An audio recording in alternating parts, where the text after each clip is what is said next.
Don't like me, 'cause I'm on the road, yeah. Alright, let's go. Don't like me, well, high speed chase, that's what I love. Can't see what I can't control. Did it once, yeah, do it once again. Watch my father, yeah, he taught me how to win. Cop new product, money taught me how to spin. Waves like water, music taught me how to swim. I'ma fill my bottle way up to the brim. Back then, yeah, I never talked at all. Ashes, yeah, let them bitches fall. I've been way better than before.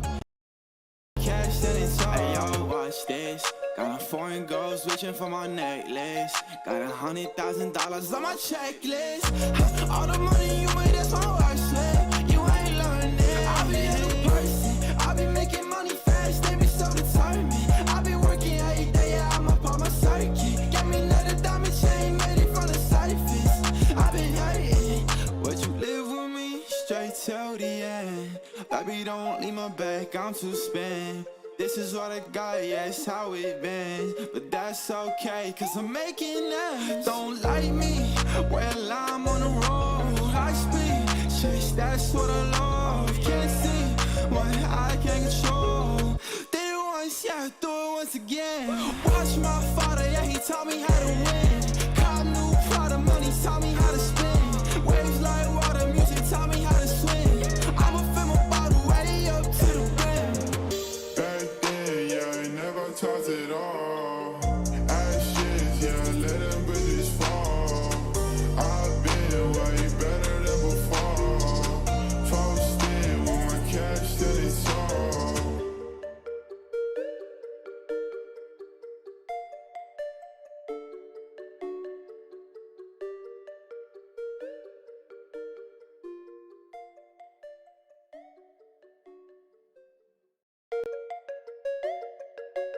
Don't like me, 'cause I'm on the road, yeah. Alright, let's go. Don't like me, well, I'm on the road. High speed chase, that's what I love. Can't see what I can't control. Did it once, yeah, do it once again. Watch my father, yeah, he taught me how to win. Cop new product, money taught me how to spin. Waves like water, music taught me how to swim. I'ma fill my bottle way up to the brim. Back then, yeah, I never talked at all. Ashes, yeah, let them bitches fall. I've been way better than before. Posted with my cash that it's all. Hey, yo, watch this. Got a foreign gold switching for my necklace. Got $100,000 on my checklist. All the money you made, that's my worst slip. You ain't learning. I be a new person. I be making money fast. They be so determined. I be working every day. Yeah, I'm up on my circuit. Got me another diamond chain made it from the surface. I been hurting. Would you live with me straight till the end? Baby, don't leave my back. I'm too spent. This is what I got, yeah, it's how it been. But that's okay, cause I'm making ends. Don't like me, well, I'm on the road. High speed chase, that's what I love. Can't see what I can't control. Did it once, yeah, do it once again. Watch my father, yeah, he taught me how to win. Cop new product, money taught me how to spin. Waves like water, music taught me how to swim. I'ma fill my bottle way up to the brim. Talked it all. Ashes, yeah, let them bitches fall. I've been way better than before. Posted with my cash that it's all.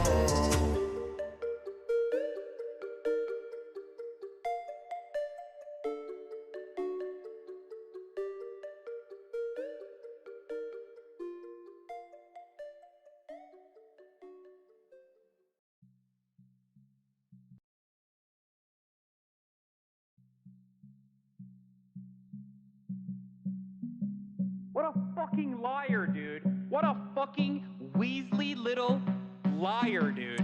What a fucking Weasley little liar, dude. Holy shit, dude. Holy fucking shit, dude. Literally lying. Still lying to his audience.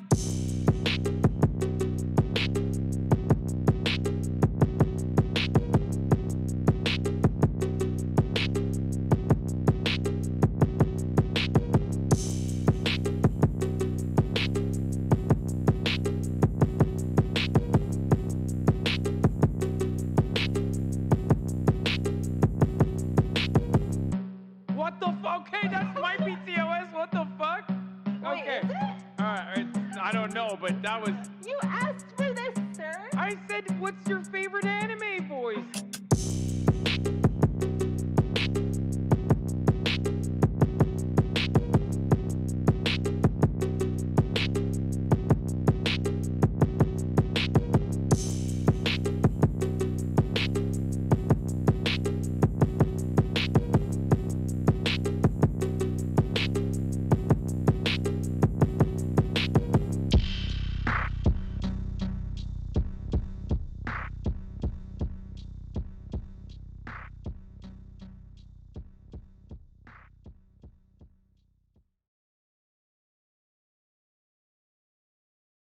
Do not come. Do not come. Okay, this is the most disappointing video I've ever seen. She literally attacked the two things that I like.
I'm a coomer.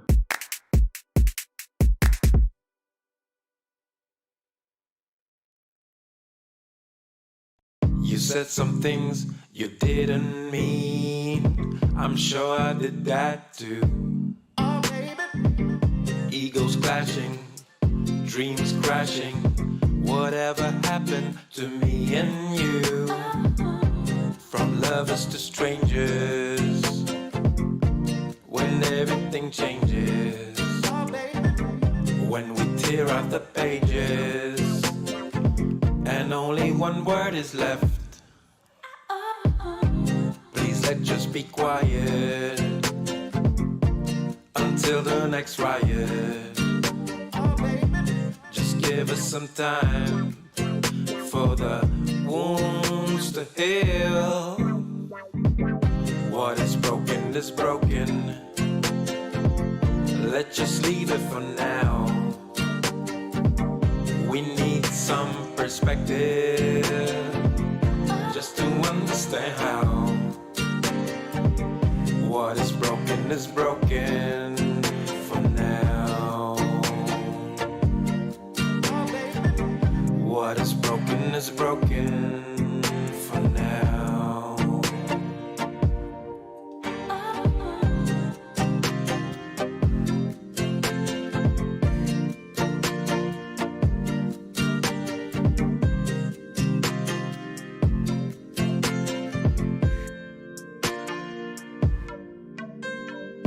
I think we both need to grow so that we need not to know. Maybe doubt, maybe ask, maybe understand at last. From knowing to asking, from tearing to building, from thinking to feeling, from hurting to healing. Please let's just be quiet and let the silence speak. Oh, baby. Just give us some time for the wounds needs to heal. What is broken is broken. Let's just leave it for now. We need some perspective just to understand how. What is broken for now. But maybe tomorrow we will know how.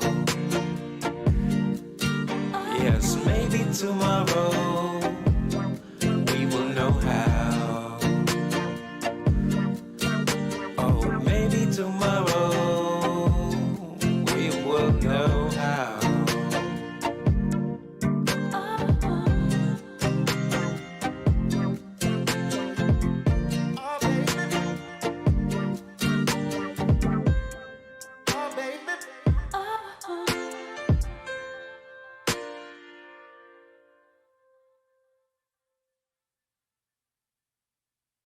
They say, rock, rock, rock.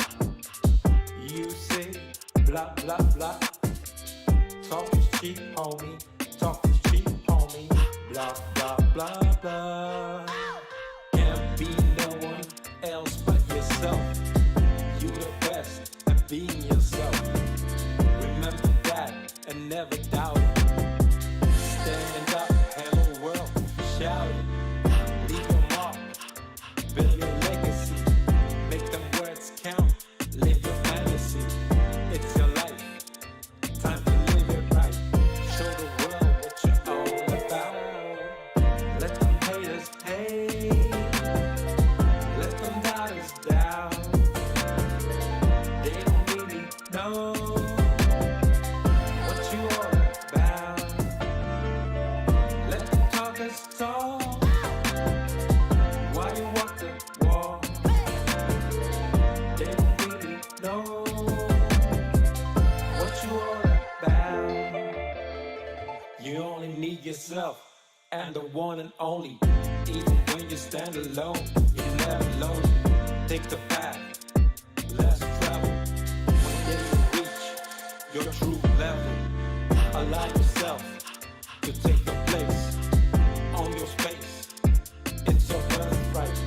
Let your work outshine the talk. Let them shine, light up the dark. Let them haters hate. Let them doubters doubt. They don't really know what you all about. Let them talkers talk while you walk the walk. They don't really know what you all about. They say, rock, rock, rock. You say, blah, blah, blah. Talk is cheap, homie. Talk is cheap, homie. Blah, blah, blah, blah. Let them haters hate. Let them doubters doubt. They don't really know what you all about. Let them talkers talk while you walk the walk. They don't really know what you all about.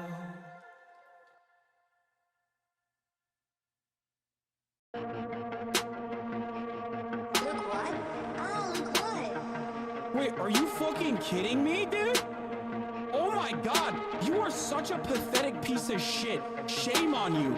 Shame on you, you fucking liar. You fucking filth. You fucking absolute dog shit. You fucking piece of shit. You fucking garbage motherfucker. What a fucking liar. What a fucking weaselly little liar, dude. What a fucking weaselly little... Holy shit. What a fucking weaselly little liar, dude. Holy fucking shit, dude. Fuck you. You fucking piece of shit. You fucking garbage motherfucker. I cannot believe it. You fucking piece of garbage. You know these motherfuckers are such liars, dude. I fucking... Oh, I despise these people so much. God, why are you such a fucking horrible monster, dude? shame on you, and shame on your fucking parents for literally bringing to this world such pathetic, filthy spawn. You disgusting, vile piece of garbage. What a fucking liar. What a fucking Weasley little liar, dude. What a fucking Weasley little, holy shit. What a fucking Weasley little liar, dude. Holy fucking shit, dude. Fuck you. Oh my god. Oh, this is disgusting. So fucking disgusting. What a pathetic worm, dude. Shit, dude. I just, fuck you, dude. Fuck you. Disgusting. You disgust me, dude. Hashtag my dick, dude. Lying for clout ass motherfucker, dude. What a fucking liar. What a fucking Weasley little liar, dude. What a fucking Weasley little, holy shit. What a fucking Weasley little liar, dude. Holy fucking shit, dude. Fuck you.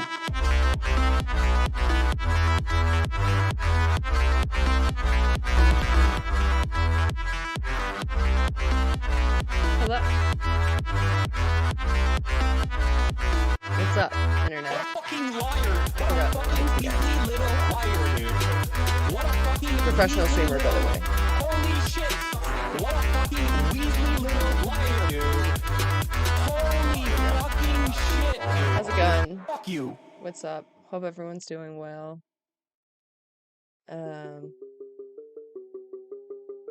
Chilling. Chilling like a villain. Per usual. Per usual. Oh my god, I almost blew out my ears again. Every time, dude. Every time. I need like a checklist. I think that's what I need to do.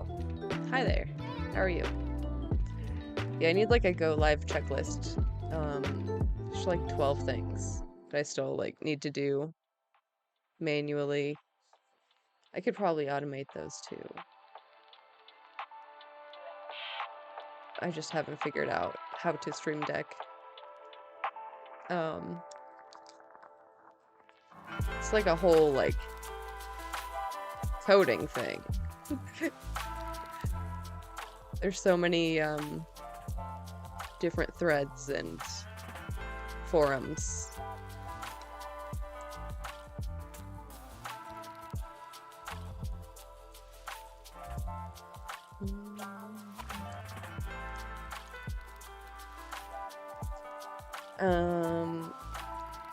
Yeah.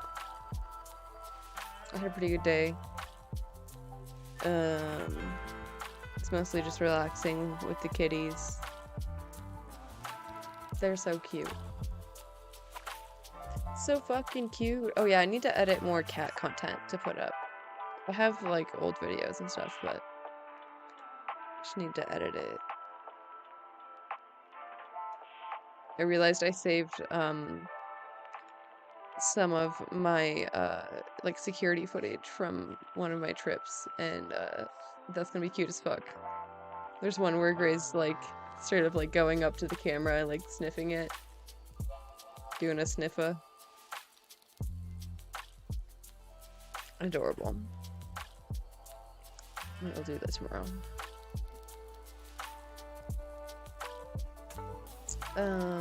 Hassan is in Japan. That's very cool. Eating ASMR, yeah, there's probably some of that too. I think I probably saved one or two of those. Because I put the camera like right by their food bowl. But I probably should. I should just like set up my phone, I guess, to record. I don't know. Because I don't want to like scare them away while they are already eating by setting it up. But I don't want to like have to record all day. Like I don't even think my iPhone can do that.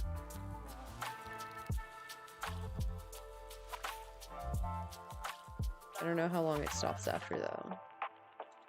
Let me see.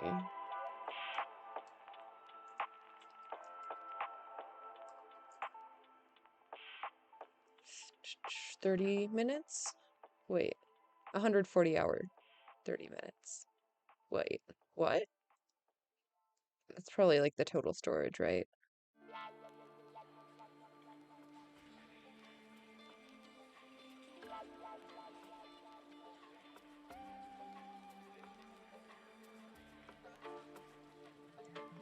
One to 3 hours.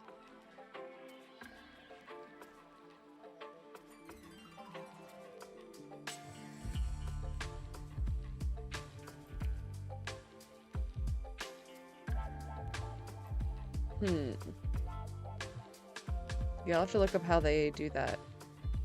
GoPro? Yeah. True. When they're just running past and stuff. Yeah, I mean, my security camera is probably like the same as a GoPro, right? I mean, are GoPros a lot better than they used to be? A cat vest. Oh my god, I love those cat videos. The ones where it's like an outdoor cat and it just like, it goes exploring. I'll have to like save some of those for our wind down period.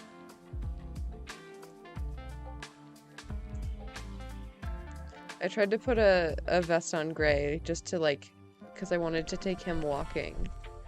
And he just fell over immediately. He was one of the cats that just flop. There's no.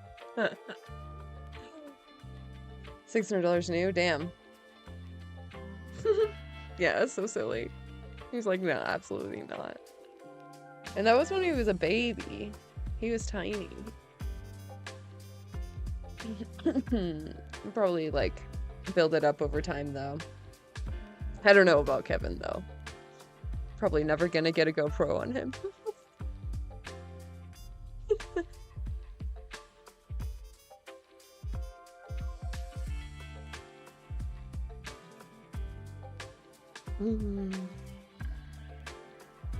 I feel bad putting my children to work.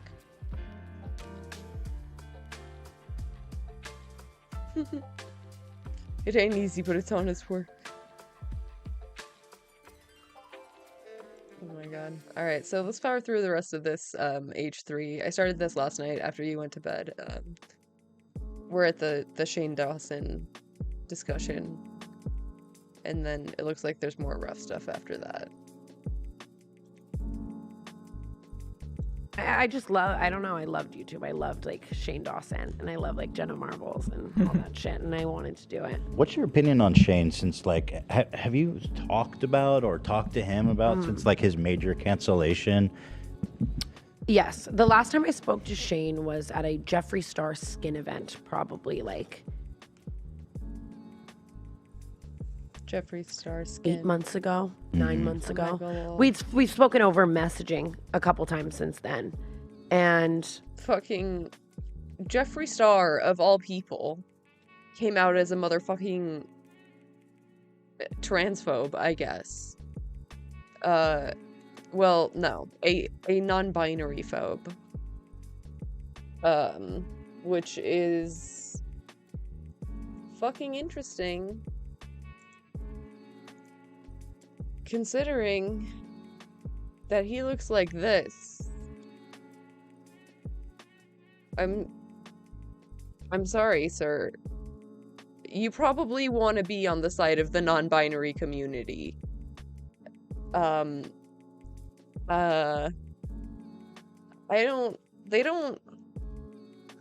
like you either, though. Like, that's the thing. Like, yes, you're a cis gay man, but like, that doesn't make you like one of the good ones. They are still gonna try and legislate your existence away. So, I don't know if that's like the move, buddy.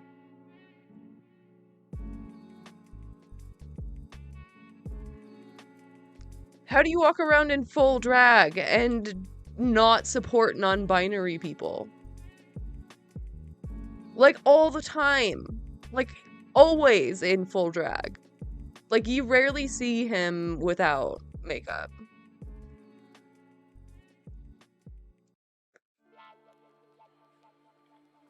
like, I guess I shouldn't be surprised because Jeffree Star has like a very storied past of being bigoted. But holy shit, dude. It's interesting. Because Shane was my idol. Shane was my world. Like, he's the only he saved my life, and he's the only reason I ever started He any of saved this. your life? How did he save your life? In the regard of like, in so many ways, really. But it began with like, I fell in love with the idea of him and his sense of humor as well. Him joking about fucked up shit. Obviously that didn't age well, but I'm saying at the time.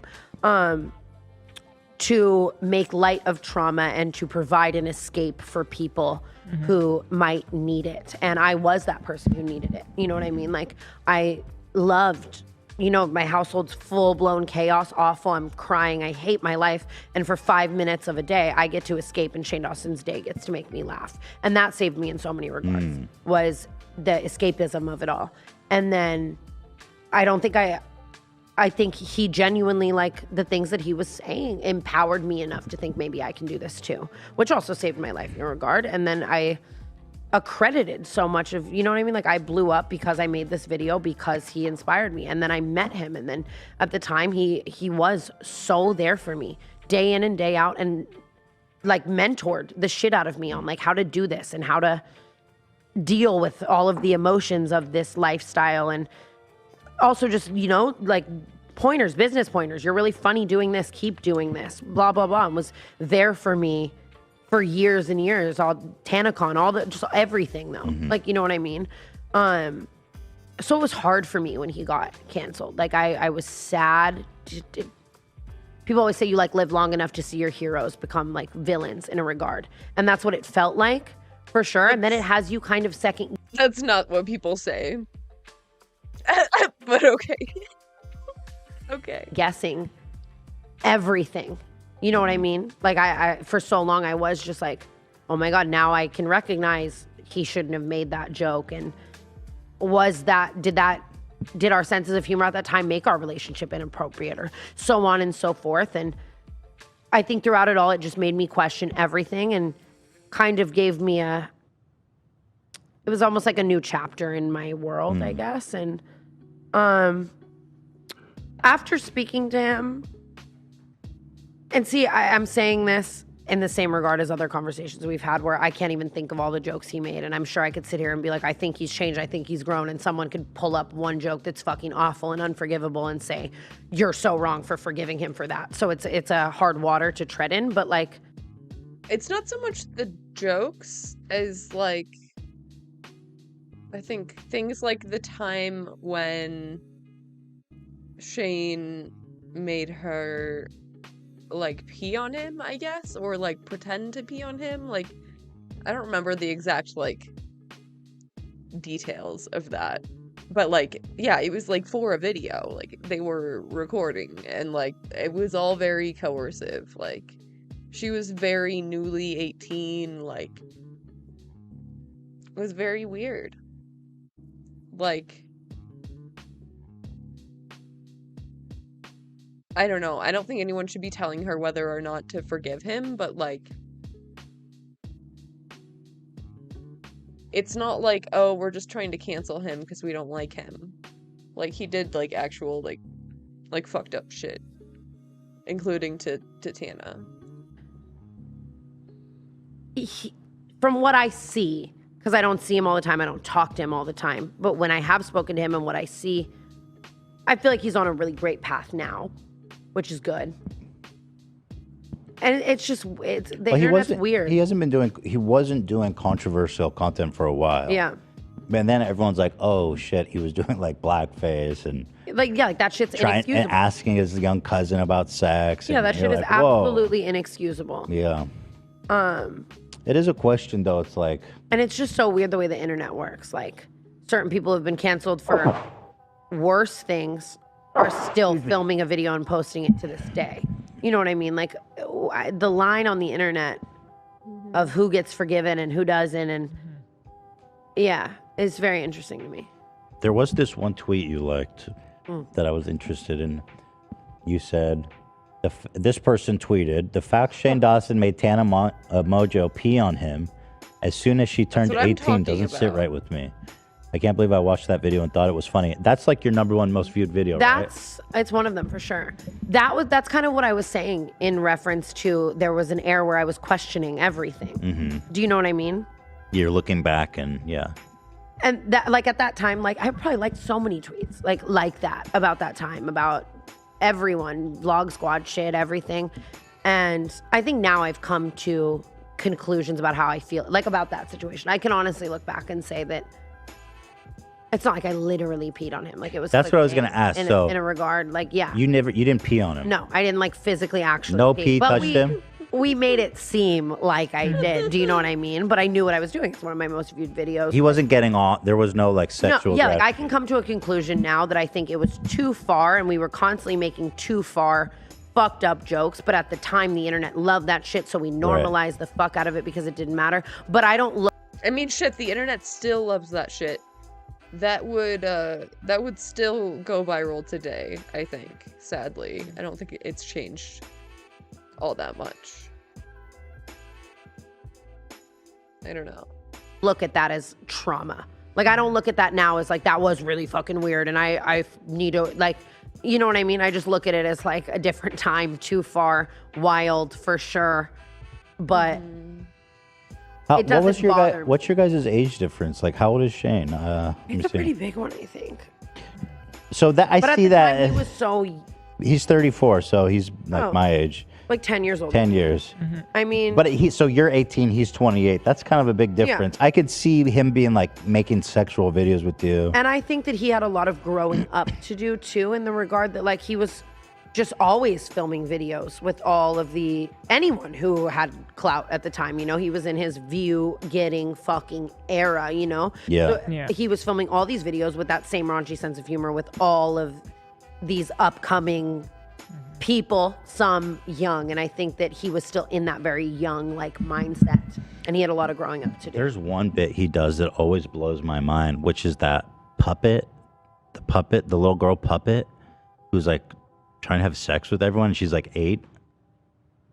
It's so fucked up. It makes me, it's so gnarly. Here, let me show you one.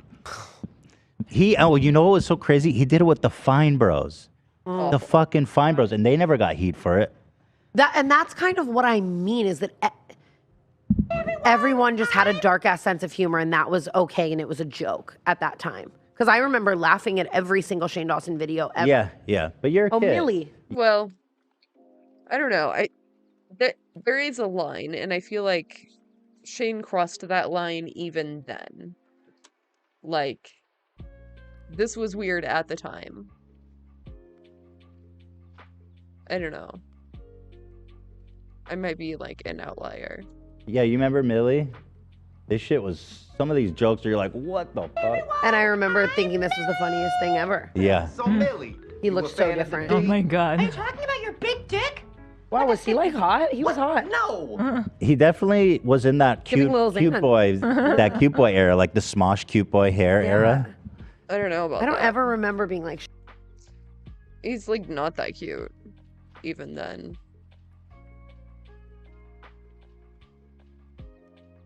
Shane Dawson's hot.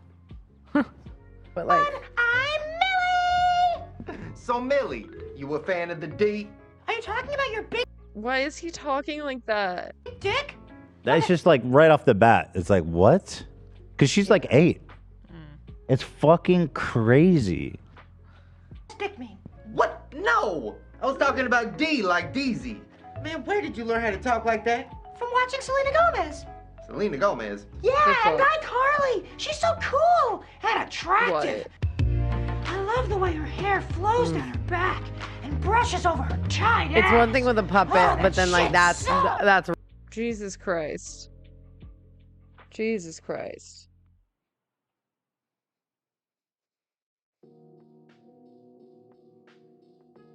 There's so much wrong with this, like, where do you even start? It's all wrong. There's not anything good. rogue. That's rogue. Yeah, That's this whole roguish. thing. That's not. Yeah. I mean, but this is. You, Deezy?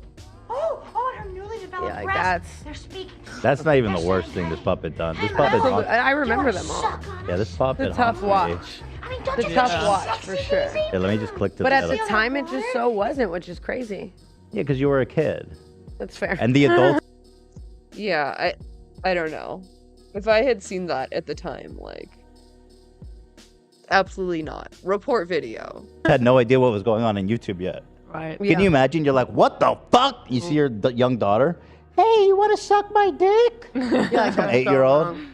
Like that's crazy. Oh, did you see all that water? But it's and making that me that totally like wet. also puts air so much to like Stop. Make it stop. Stop playing it. like 10 million people probably watched that. Mm-hmm. Do you know what I mean? Yeah.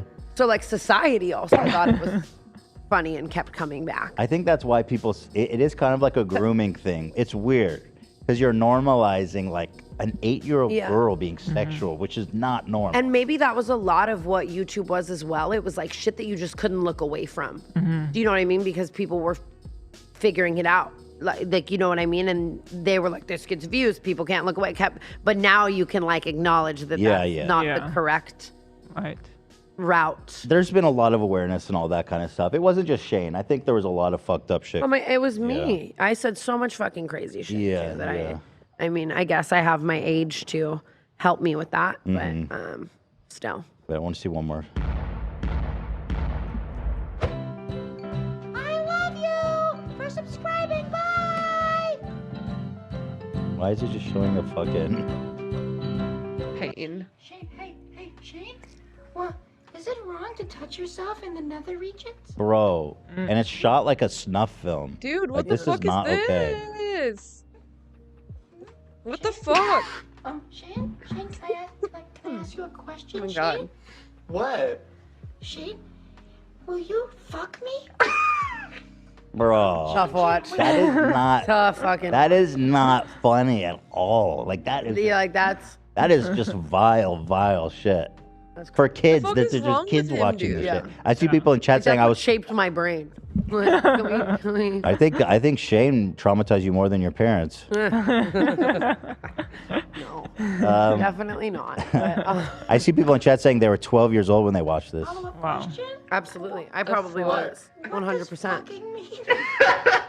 And I hate that, you know, obviously it's so wrong, but it's like, and that's what we'll never know about all of these things is like, at this time, was his thought process the same as the viewer?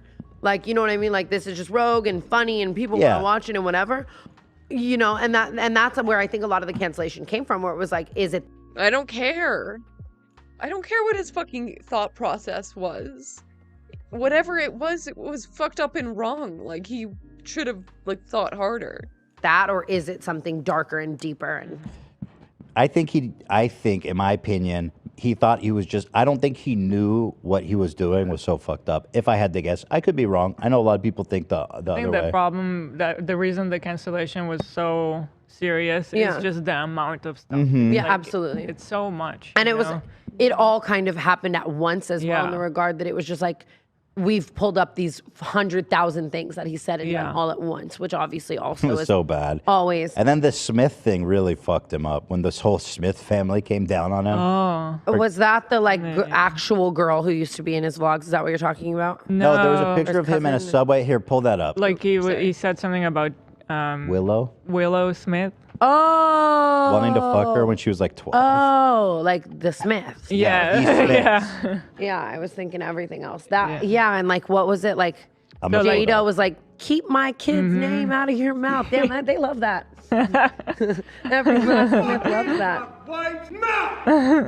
What did you think of that? The Will Smith moment. Hated it. Oh, I thought it was disgusting. I hated it. I think he's a piece of shit for that. You loved it, didn't you? Yeah, you're fucked up like that. You're like, I want my man. No, I wasn't gonna say it. I didn't love it, but I love to watch it at least. Oh, I love to and watch if my it. man did that, I probably like. That would be everything for you? Well, in the moment, I would have been like, yes, slay. And then later, I would have been like, oh, maybe not. But the thing is, he definitely didn't do it for No, his I wife. He hated did it it. because, like, he's so fucking insecure and she's That's true. emasculated him so much. That's true. But here's a disgusting video found by This user where Shane pretends to masturbate over a poster of 11-year-old Willow Smith. Oh, that's way worse than I thought. Oh, there's a video of it? Yeah, this was Yeah, like. I think there is a video. Yeah, This I'm is What? I'm betting it. And he like says her name. This isn't. What would make you think Still. This is funny. this is crazy? Yeah, what would make you think this is funny? That was like one of the big ones of it, huh? Here, we have the video. Yeah, that's pretty big deal. Paris Hilton. No. Perez Hilton. So close. Imagine Paris Hilton. So There's something really fucked up here. You know, it's like, whoa. Tough watch. Mamma haven't mia. Then they got receipts on Jeffree Star. Are you cool with him? I'm just trying to get some yak meat. Dude, we have gnarly. some. We got So fucking gnarly. Like, Shane Dawson is straight up like just like a garbage fire of a human being. Like, I can't believe like he's not in jail. Like, I don't know how that is. got some fucking yak meat. You want to try it? What? We got Jeffree Someone Star's just yak meat. running from the back to get the yak meat. Olivia, Why? I'm so we got sorry. Jeffree Star yak meat. You did? Yeah. Really? You know we pull all the strings. How does it? What is? I it? don't think I'm gonna. Oh, it's It's jerky. Yeah, it's jerky. And like I can't lie. Like I want to go to Star Yak Ranch. stopping you? What's happening there? What's stopping you? What's happening there? I don't know. It ain't. Go undercover as an investigative journalist. Leak pictures of Star Yak Ranch. Yaks. It comes in this bag. Yeah, that's The those fact are that the y'all have sticks. this on deck is so What? funny. It looks like weed or something. I mean, Am I trying this right now? it's really dry, but I don't know. Hold on. I mean, he's got money if you get sick. It tastes like beef jerky. Wait, why is it so hard? That My may- veneers cannot bite into this. I will. Yeah. say. You think it's too hard? I would break a tooth 100%. Yikes. Yeah. This is crazy. Why is it so hard? It smells good. It kind of smells like pepperoni This was sitting in out for a jerky while. form. Oh. Give it a shot. No. Oh, you're not gonna taste it. It tastes like beef Well, jerky. I literally the veneer of it all. I can't. What foods do you avoid to protect your This is veneers? too hard to chew. on. Like if a bread on a sandwich is too hard, Oh, okay. or like especially if it's front teeth. It's one thing if you can get it in the back on like a real tooth. You know what I mean? Like Have you ever ripped one out? yeah. Oh, yeah. no. Oh yeah, several times. And then I had like, oh my god. There's Can just you awful tell me about veneers so it goes over your tooth? They shave your teeth down. Really? Depending that's on how much they gnarly. overlap, kind of is what It's a gnarly process. decides how much they shave down, and then they just put like a tooth over it. I honestly like. I don't recommend them. I'm on my third set. Holy I'm shit. about to be on my fourth set, I think, because they shift. Like if you can see here. It this- moves? They're supposed to last a while. At least they pitch it like they do. But I also am out here getting them for like a pop tag in like a fucking, you know what I mean, like an Instagram story. You're not going like- to the. You're not. You think your doctors kind of suck, the one you've been going to? I mean, no, Dr. Gabe, I love you. He's giving me my fourth set. Good veneers cost like 50,000. Yeah. They're These pricey. are priced at that. Good veneers cost more than that, honestly. Really? Like, good ones.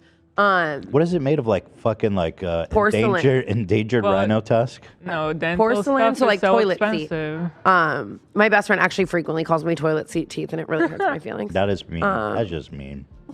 And why did you get it? Is it just I tried all the other route. My teeth are just like not straight and like okay? I just didn't like them. Okay. And I tried Invisalign, but I'm just bad with things like that. Like there were hot Cheetos in the trays at all times. Like it was just like it wasn't cute at all. It really wasn't cute. And I'm very much an instant fixer as well, you know? Gross. Like Yeah. yeah. I get the appeal. I mean, Yeah. having beautiful teeth is like great. Everybody, it's just come on, having Yeah. beautiful No, teeth. I rules. know. And it's a quick Yeah. way to Awesome. do it, you know, but but I'm also like I feel like I'm in the 10%. Like 90% of people I talk to have no complications with their veneers. They love them. I think I also had a lot of dental complications growing up that were like resolved and shit. So Right. I just wasn't the like dream case as is.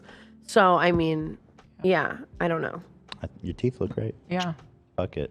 Stay tuned for set number 4. Woohoo! So, going back to you growing up in Vegas, when did you drop out of school? When I was 15, High school? middle of sophomore year.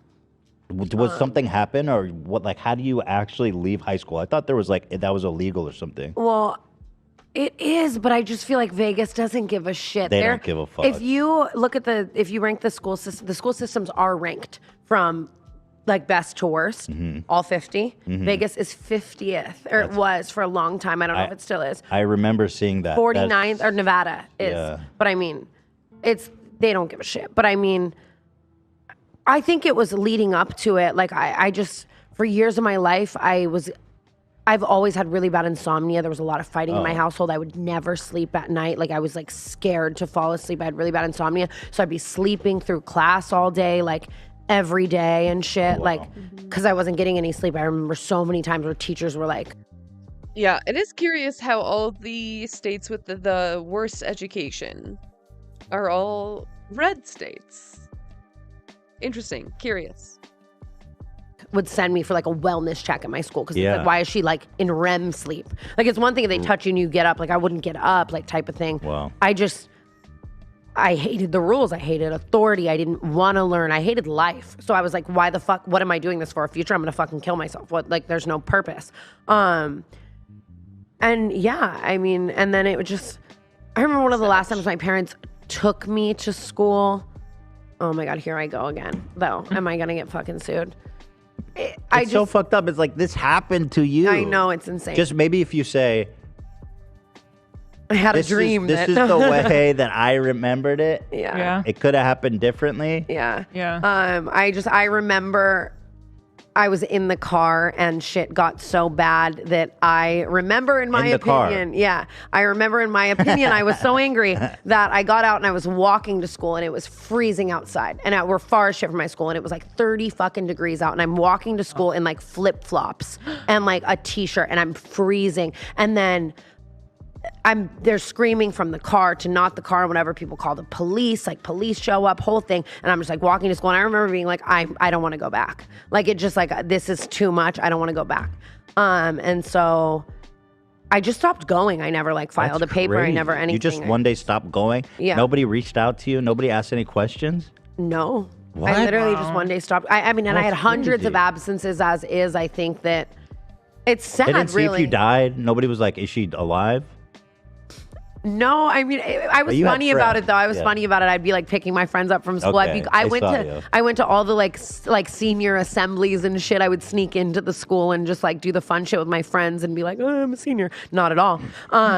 And I started just working as much as I possibly could so I could at least have money to put myself in a better situation because that's how it was for me. She did all the fun shit. That's kind of fucking epic, honestly. I love that for her.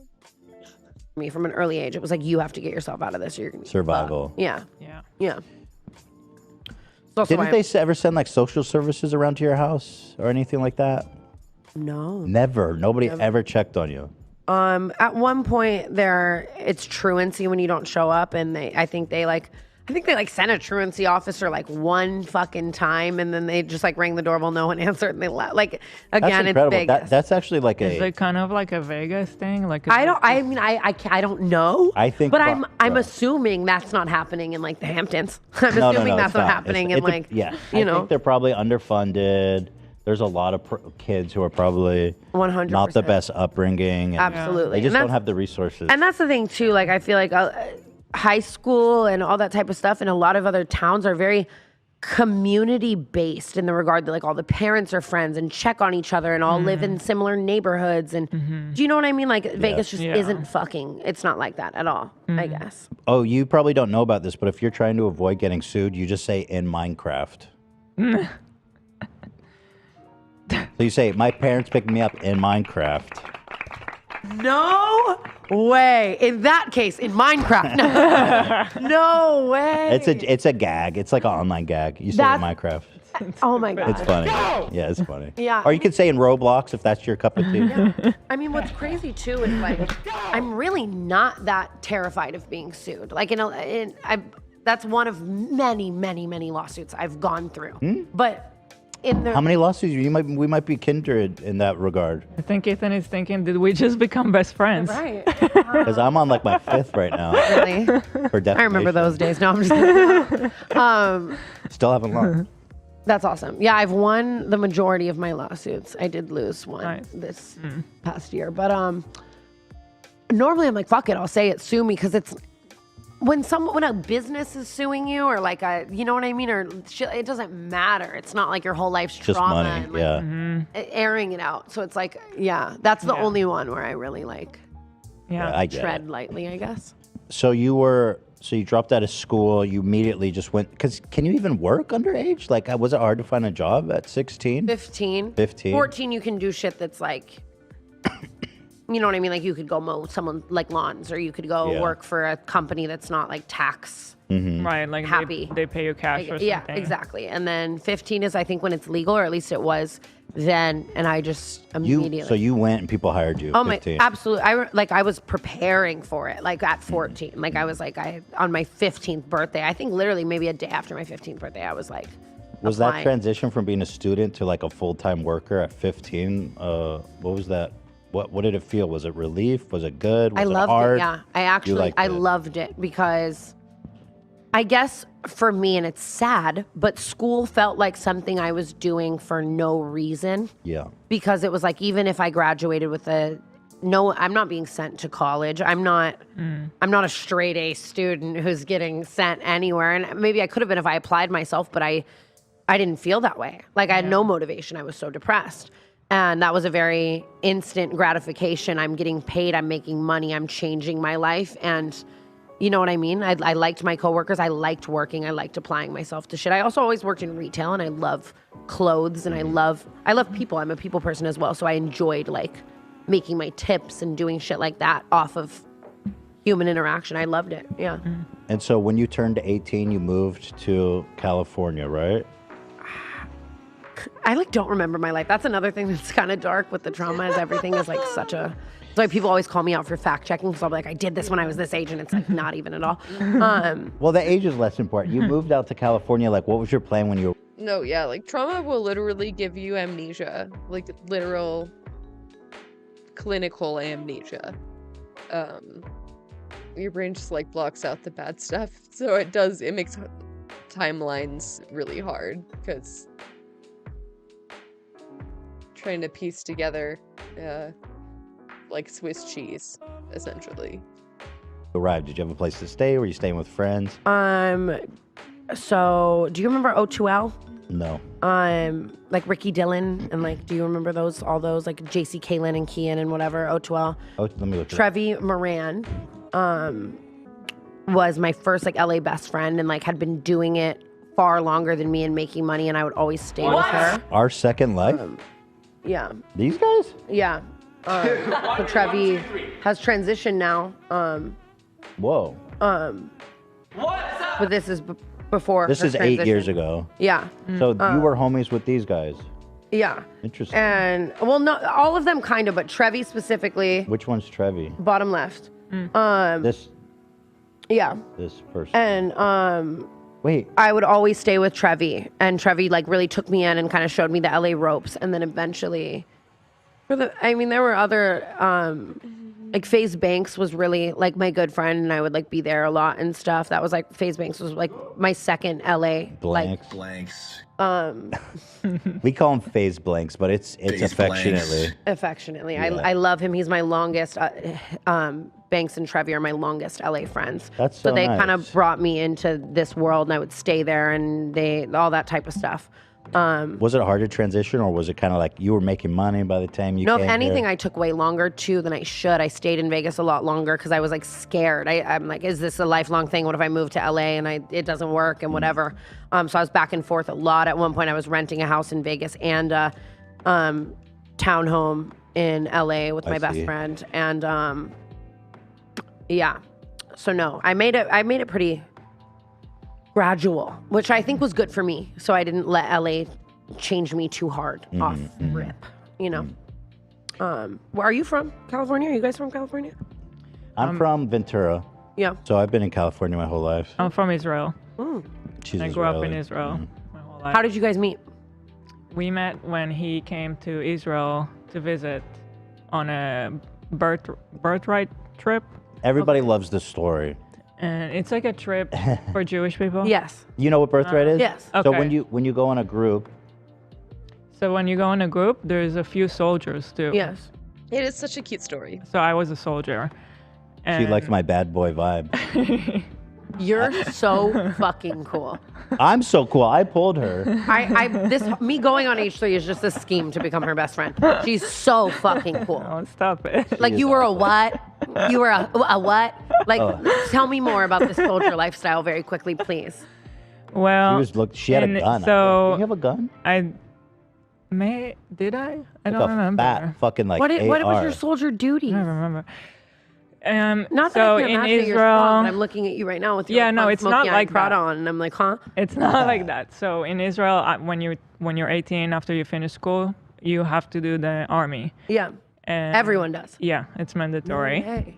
And for women, it's 2 years, and for men, it's 3 years, generally. Yeah. And then there's all kinds of jobs that you might end up get. So mostly the guys go to like combat stuff. So it's more like physical and actual doing things.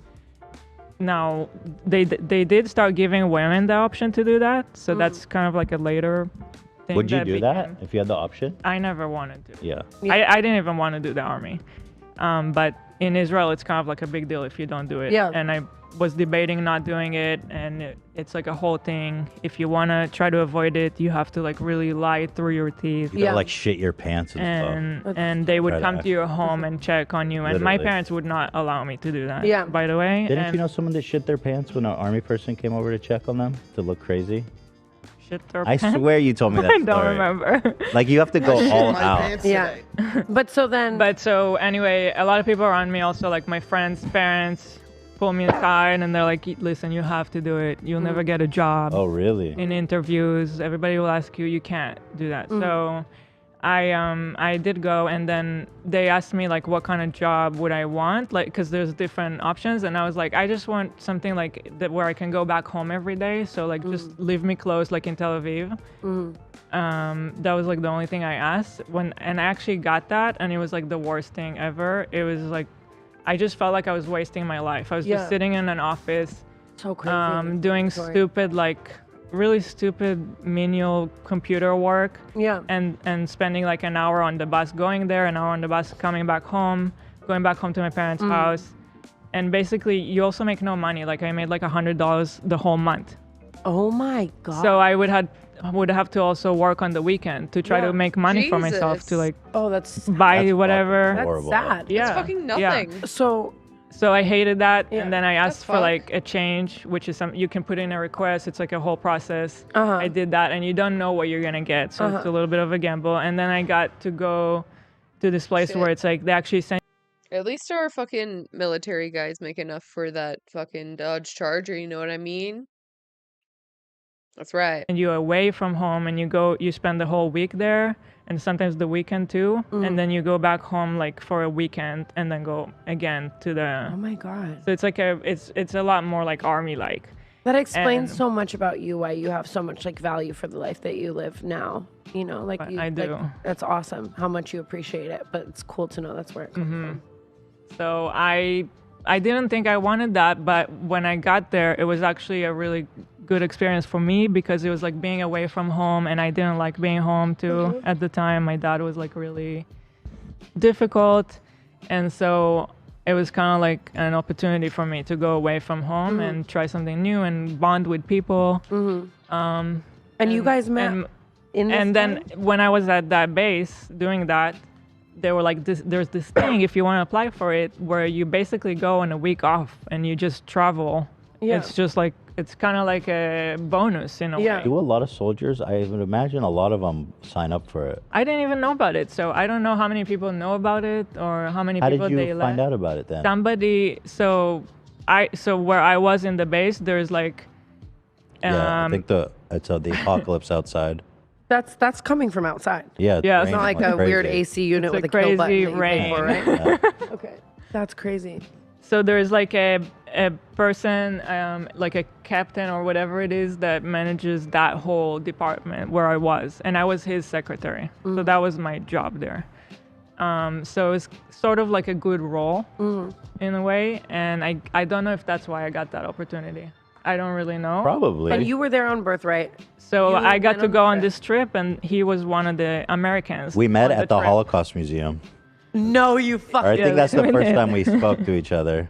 This is my kind of love story. Let me tell you something, okay? No fucking way. So cute. And Yeah. so, was it immediate? Like, did you guys fuck that night? No. We did not. Hell And no. we were both smoking, and I think we both took like smoke breaks together Yeah. a lot. So God, we you're kind of like, smoking so much that. yeah, How we're long smoking was a lot of this cigarettes. period of time? It was a week. Okay, and then you went home, Yeah. and you guys kept in contact. And then I downloaded Facebook. I didn't know what that was, and Oh my God. Skype, and we started talking. You weren't doing any of this yet.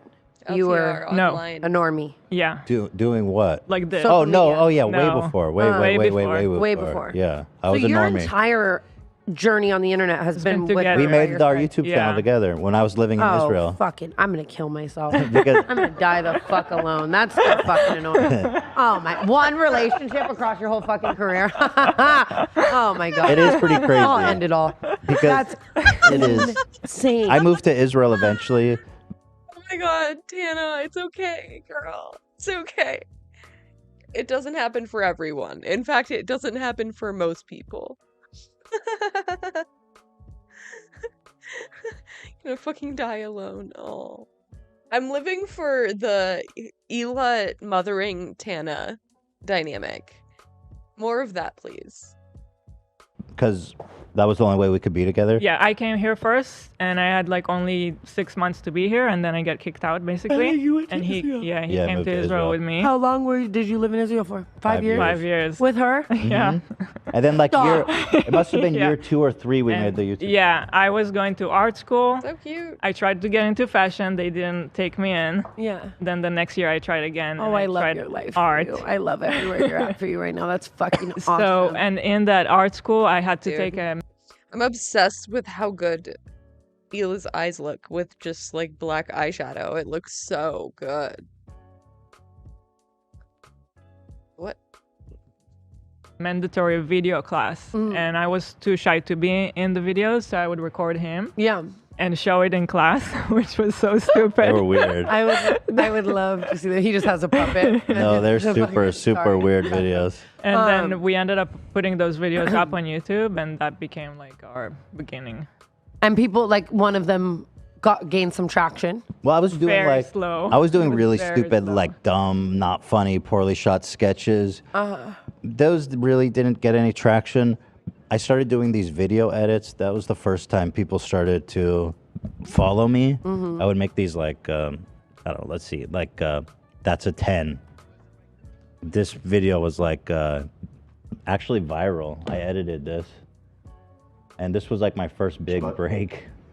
So funny. Aerate it, warm it up, driving up that top note, that cream, pure vanilla, sweeteners. And so, how did you transition from? So, did you continue to gain traction by doing edit-based videos, and then you transitioned into slowly kind of putting yourself in them, and then Yeah, became a so- personality? Were you always reporting or discussing internet Kind of, yeah. Kind of. camaraderie? So this gave me a little traction. What really kind of blew me up, so to speak, is I was started making reaction videos specifically to like pranks, YouTube pranksters, because like Yeah. nobody was calling them out at the time.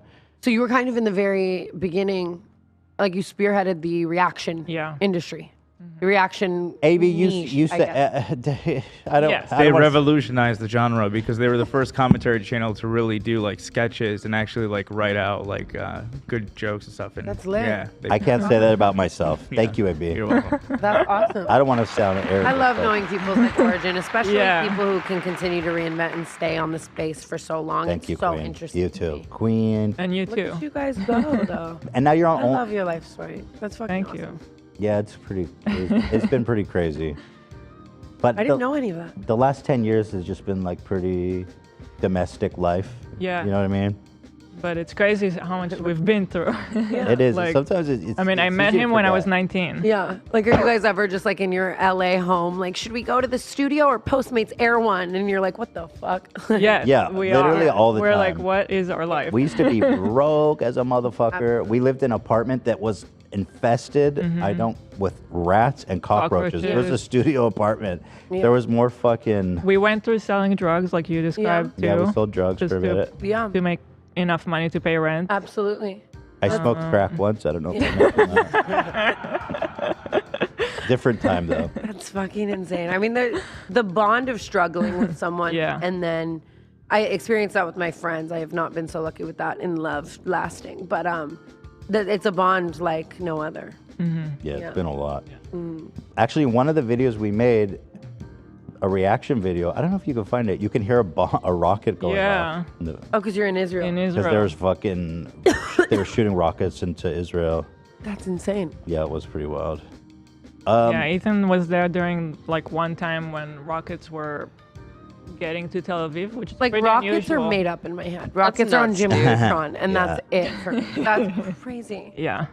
Yeah, it's a whole. Girl, it's a what? different world there. It's Just tough. a different What? world. It's really tough. Fuck. That's such an American fucking standpoint. Like,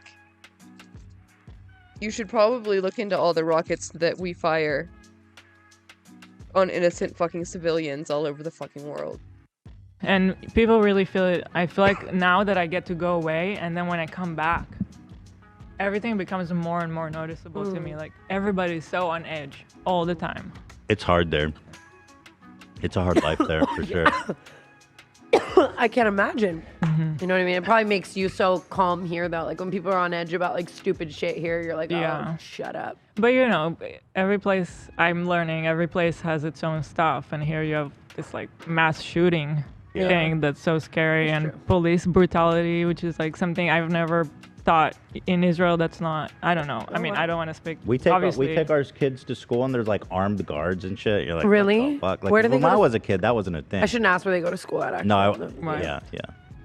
You can ask, but Yeah, just no, I'm not. why saying. would we? But it's just a school. I mean, Pull a he's, Kanye. he's 3, so it's not like. Yeah. But so now you're doing OnlyFans. Is that your main thing? I mean, it's up there with my main sources of income. It probably is number one, no matter What else is going on? What I mean, podcast, brand stuff, podcasts, investments, Dizzy. I'm launching a weed brand right Oh yeah, now. Dizzy. How is Dizzy doing? Dizzy is doing, I mean, it did, I should say it did right now, because it's like, we're sold out right now. And I'm taking a bit of a rebrand hiatus with Dizzy right now. It's sold amazing. And I know it still would if it's on sale. I'm just sober right now. I'm focusing on my weed brand. I want to see what I want to do with the future of it. You know what I mean? Maybe it's my baby, but at the same time, I'm gonna be girl boss about it. If I want to sell it and I want to do a weed brand because I'm not drinking or something like You that. think you could sell the Dizzy? You think there's people interested? Yeah, That's I know fair. there is. But yeah, I mean it's sold out right now, and I'm in the process of figuring You're out. feeling that out? Yeah, I'm feeling that out. And that's just honesty. I could make up a bunch of shit for PR, but that's what's happening, and That's I'm fine. content with that. Nothing bad has happened, and I made a lot of money, and people love it. So it's like it's good to put something on a hold right there versus in a point of turmoil or whatever. Isn't it something that could just run itself? You put the wine in the can, you present the you sell the can, bada bing, bada boom. I guess, yeah. But I think in order to get it to a sell itself point, it would have to be in a lot more retail. Do you know what I mean? And that's Is it not in journey. retail, or was it? Yeah, it's all online. And so, we've gotten there into the first steps of that, but it would be me promoting the shit out of it for a long It's like a time. full-time job. Yeah. Yeah, and I care about it so much. It's one thing if it's something that's just making you money and whatever, but Dizzy has been something that has been my merch and that I've said and that it's a big part of my brand. And so I would never want to just This one is like, sorry. I would never want to just like fuck on it. You know what I mean? And then now I'm about to be back in my podcasting world with Jeff and with Brooke, and Canceled is coming back. My podcast, we were on a little hiatus. That's so. fun. Yeah, Good. we got a new production company, a new set, all that type of stuff. So Canceled 2.0 is about to be obviously, hopefully a great source of income. Yeah. But also just, I'm excited to put my time and effort into that. And Jeff and I are finally starting our show, Friends with Benefits. Oh, I like that name. Yeah, I like you. that name. Friends with Bennies. Yeah, it took so long to get that legally cleared, and I can finally say that is the name. I of like our that. show. That's cute. So Friends with Benefits is coming very, very soon versus me just co-hosting Jeff FM. You guys went and got it like you guys did some kind of like So there was a trademark? lot. Yeah, a lot of people have. Obviously, it's a very common phrase in a movie franchise or whatever the fuck. So You were just looking for conflicts or something? Like people were going to get mad, or were you trying to trademark it as a pug? it was trademarked. So we had to kind of get clearance, but trademarked by people that basically weren't using it, or Yeah. even if they were, a lot of people weren't really seeing That's it. always the case. It's so annoying because you could you could trademark anything and they just fucking sit on it for like 10 Yeah, 'cause years. I thought it was going to be trademarked by like, is it Ashton Kutcher or Mila Kunis and Justin? Mila Kunis and fucking someone. What the fuck? Had When's a your movie birthday? called Friends with Benefits. What? When's your birthday? June 24th. Oh, see, it's not. What? I'm June 25th. Really? The internet says June 24, but it's wrong. I don't. Oh my know God! So now on my birthday, I can always text June you at 25. midnight and be like passing the torch. That's right. I love Yeah. that. I'm like, you're such a Cancer. I love June. I always liked having a June birthday. Yeah, it's so nice. Yeah. The summertime birthday. Just the beginning. I absolutely love when the birthday is. Here's a rocket going off in the background. I don't know. Oh, this is you. Oh my God. Hey guys, Wow. stupid. Coming at you today with a new reaction video. This is the This shit one's that made like- me famous. Why is his Just shirt so like that? stupid. It's hard for And me to I'm talk about. I recording. feel ashamed watching it. Oh, yeah, that was sorry guys, just a little explosion over here in Israel. that was actually a rocket. Just a little blowing up. explosion. That's One more pretty time. crazy. Yeah. Just So so, casual. stupid. It's hard for me to talk about. I feel ashamed watching it. Oh sorry my guys, just God, a little that's explosion insane. over here in Israel. What the fuck? He barely reacted. God damn. Yeah, it was crazy. Yeah. It was insane. And so, did you eventually move to Los Angeles because of success? The success? Oh, we weren't really successful when we moved. We were a little We were successful. starting. But you were like, we can go to starting. We Los always wanted to Angeles. come back. And, But we knew. Did you come we here? Knew that we wanted to come here. Yeah, we came to LA. Have you lived all over LA, you guys? We've actually lived in Vegas for 3 weeks because his parents were there. It's iconic. Do you know where in Vegas? Summerlin? Oh, they have That's money. where all the No, people not live. Summerlin. Oh, that's not it? No. Summerlin's money. No, they weren't. We Emerson? I think we went to the Summerlin Mall or something like that. Yeah. Oh, I They don't were know. not I don't know. What they lived somewhere where they were like on the edge of the fucking. It felt known like humanity. nowhere. Oh, wow. Yeah. There's a couple different edges out there. We lived in New York 1 year Yeah, too. you're so New York. I could just see you throughout. At least your aesthetic. I mean, I could. See I you love driving. New York aesthetic. Love It's it. 450. Oh my god. Yeah. Oh my God. No, I Wow. could keep talking for a long I know. time. But I have a know that laser we have hair to go. appointment. I have to get my vagina lasered, you guys. Oh, you're getting your vagina lasered, like permanently removed? Just hair removal. No, my whole vagina. I'm like a Barbie doll. Wait, so what part do you remove? Like your hair, it's hair removal. Like you do that armpits and the vagina and the legs, and your hair just doesn't grow. But like the whole thing, you laser it all off? Yeah. Okay. You don't have to shave. Interesting. I'm trying to cut any corners in the shower, man. I'm not trying to be in there for 2 fucking minutes. Let's Now, isn't it true you need to do a bunch of lasers for it Yeah. to stick? So have you already done it down there? No, today's my first Your vagina first session. one? Are you Really? scared? That's scary. Wow. Here's the only thing I'm afraid of. Can I just tell you? I'm not afraid of the laser at all. It's that sometimes I go in for shit like this and it's the person, the girl that's doing stuff like this, whatever it is, any procedure, lip filler, fucking tattoo, laser, whatever, they're a fan. Oh no. And That's I'm just horrible. fucking That is horrible. And this bitch is like, wow, I'm looking at Tana Mongeau's pussy. And then she's like, I love your stalker is story. That is horrible. That's I don't think I would let it happen. I think that if I could sense Oh my it. god. And Would you stop it if she's like, "Hey, I'm a fan"? Would you be like, yeah, but it's "No, hard no, no, no"? because a lot of times people won't tell you till the end of it, so you kind of gotta Right. stop the energy. That and then you're like, "Oh my god, yeah." Yeah, like that just, if it was like my armpit, I don't really care, but I just don't want someone like in my gut. I think that's understandable. That's such a personal thing, like Yeah. actually, like because they're touching, right? They're in there, Yeah. like fully in there. Oh yeah. You know, I'm I really never hoping thought it's, about like- this until now. Yeah. But when I go to the fertility office, like everybody there knows me. And they're just thinking about your pussy And when they like, go home. I the never. people I've that- only separated in my head. Like there's the reception. Everybody at the reception knows me. Yeah. But They then, know you, Then like- there is the other side, and they give me like ultrasounds like every week. Yeah. Vaginal. Yeah. And I only now occurred to me that the girls who give me the ultrasound probably know me too. That's awesome. Only now I'm But- realizing New that. fear unlocked. Like for real. I feel like for whatever That's reason, I feel like crazy. the laser removal is worse.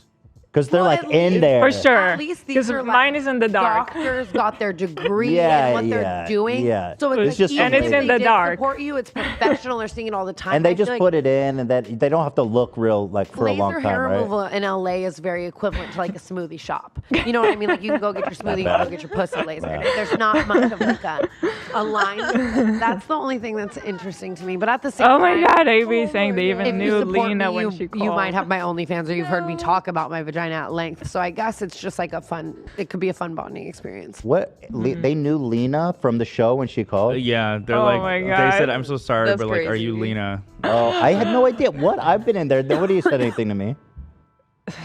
Maybe they're just fans of you. Yeah, I believe she's referring to that appointment, but I don't know. Oh my Okay. God, Yeah. so funny though. Dude, that watch is so fire. Yeah, I mean, it might Oh, get. I know. Yo, All over. show off that watch a little bit. That thing is fire, my dude. God. What is that? It's actually I bought my best friend it. Really? So I Why are just you wearing it? 'cause sometimes he'll be like at home and he lives with me. Oh, okay. So he'll be at home and I'm like, I could take that for a spin today. You know what I mean? Which Is that real diamonds? Is Yeah, that a Rolex? It's yes. Holy fuck. It's the perks of I guess living with my friends that I buy gifts for. is Yeah. It's like, you know You what I get to mean? borrow. One sec. Zach is a watch connoisseur. Zach, are you able to get a good look at this thing? Yeah, I was eyeing it when it came in. Actually, it's the iced out Datejust. Beautiful watch.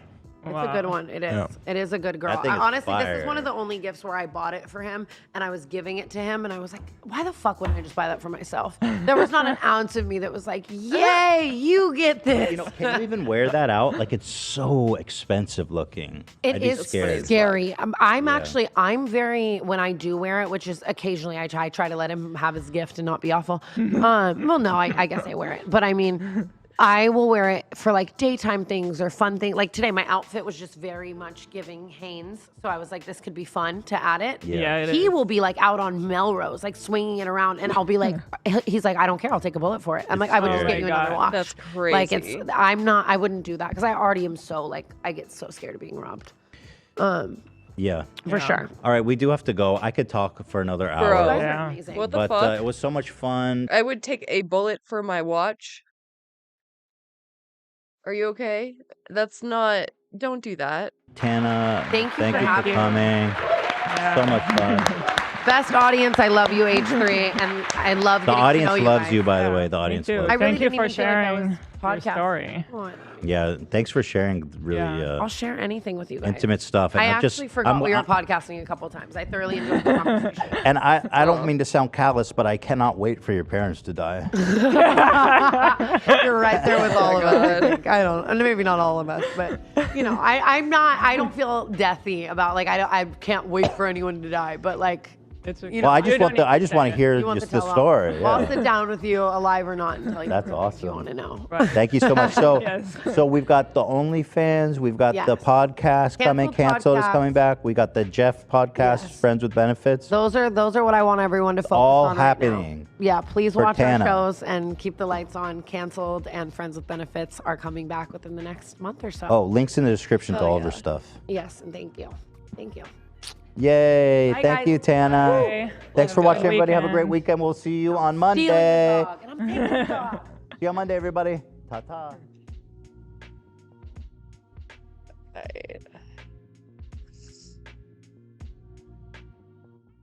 I'll be back in a second.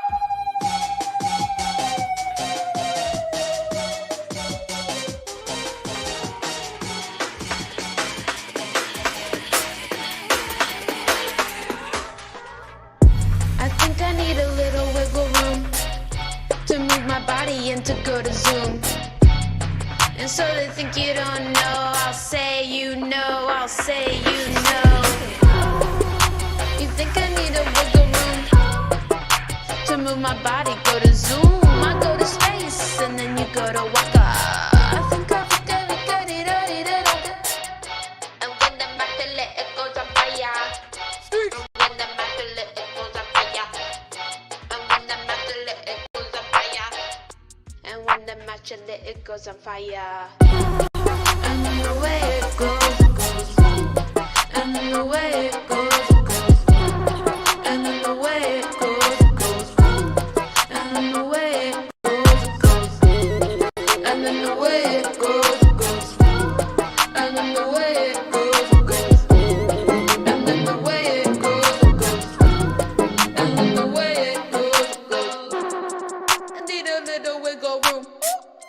to move my body and to go to Zoom. So they think you don't know, I'll say you know, I'll say you know. Shorty can't land.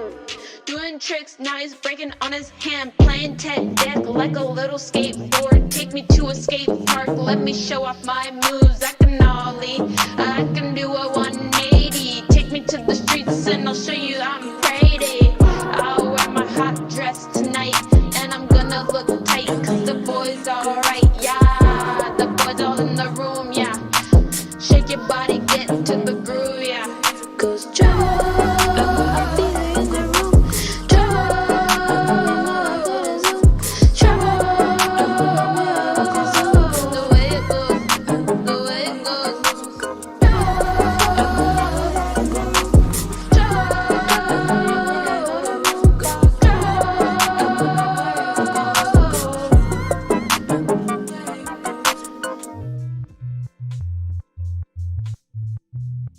And when the matcha lit, it goes on.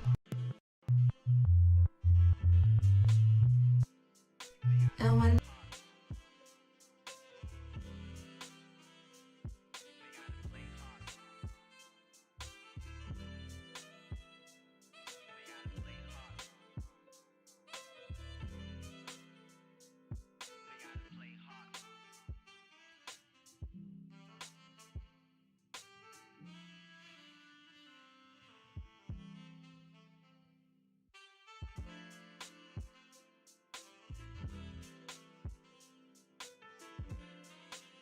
when the matcha lit, it goes on. And when the matcha lit, it goes on. And when the matcha lit, it goes on. And when the matcha lit, it goes on. And when the matcha lit, it goes on.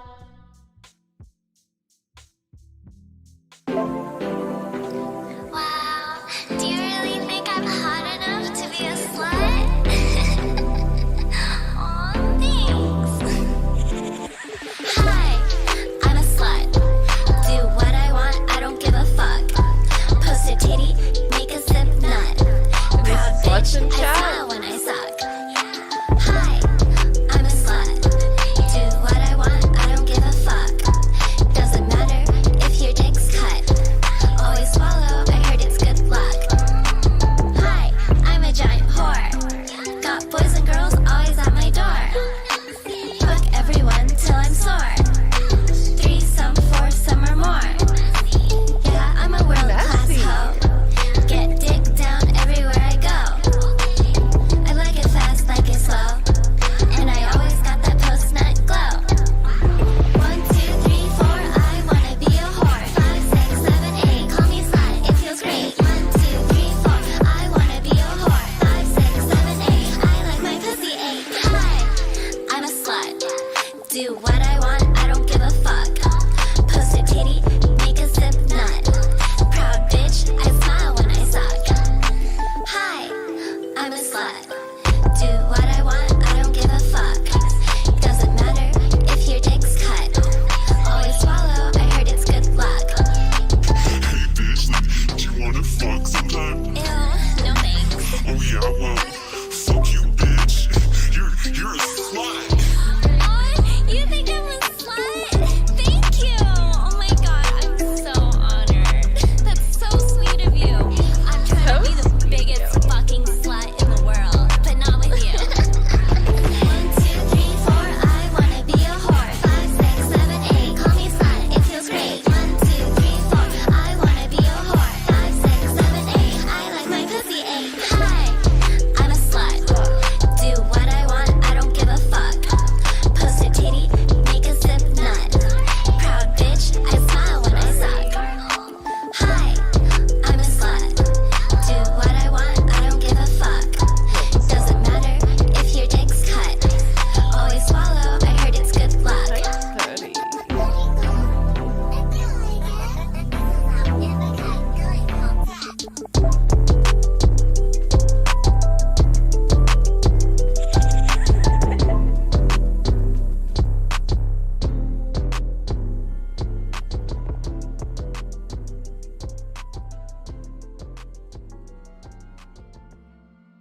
Okay. That's enough. Enough jamming. Time for the video essay. Just pearly things come out of nowhere and amass a fervent following with takes like these. Women are fatter than ever before. Oh God. We're older than Oh ever God. before, and we're less. Not just pearly things. Oh God. Oh God. Youthful than ever getting married, and we have more bodies than ever. So we bring less to the table than ever. How many women have a cookbook? This is something that Candace Owens been doing since King Hatchet was a hammer, and that has rendered her one of the most visible black conservatives in the Western Hemisphere. The feminist movement has nothing to do with women. It has nothing to do with trying to help women at all. They just like to still use the word feminism so that you can't attack it, right? Or else you're a sexist and you hate women. Now let's see who you really are. God. Basically, I'm a hoe. I need dick. Andrew Tate! That's all I'm interested in. And what say you, Candace? Huh? I don't know what the hell I'm talking about. Kermit the Frog! I mean Jordan Peterson! I have a low IQ. This prosaic skit is meant to articulate the research question of this video essay. Are these femmes spitting femininity, or is it something else? Stop typing! Foreign! You clamor in the comments, weeping with rage. Why am I, the cisest of het men, to ever tread this moribund mortal coil, talking about femininity? Well, my sweet summer child, you're about to find out why. You see, remember this clip from Brittany Renner?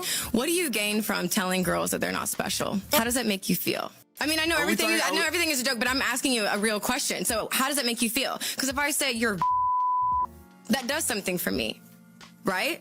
If I insult you, or if I tell you you're not special, you're forgettable. Again, you're forgettable. That's why I didn't want to do you guys' podcast. Forgettable. Hate the setup. The name is underwhelming.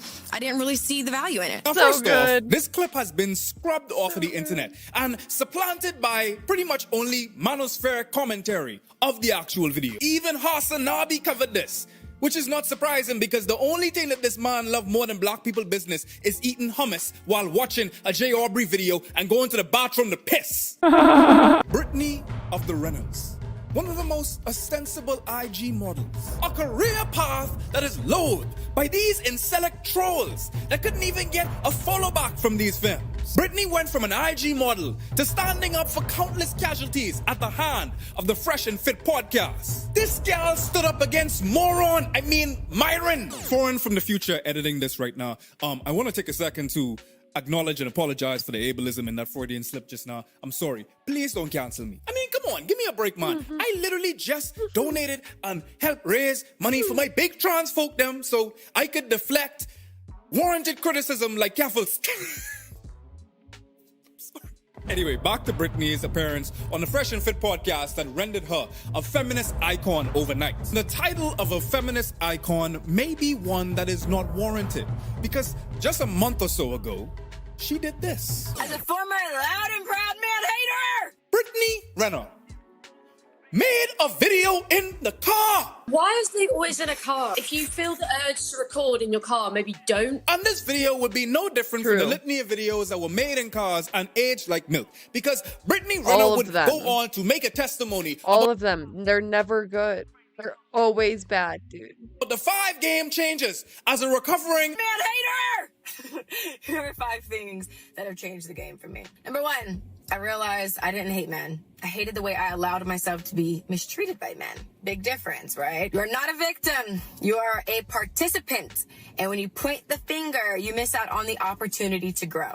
On this point, at face value, it ain't so bad, you know. Accountability is awesome, actually. And it's important for you to be able to see your part in the problem. But my big and be them women, them man, them listen to me. We quickly descended into skullduggery territory thereafter. Number 2, I stopped saying I didn't need a man. Because if I want a relationship with a man, then I need one, right? Okay, that's that on that. You want a relationship.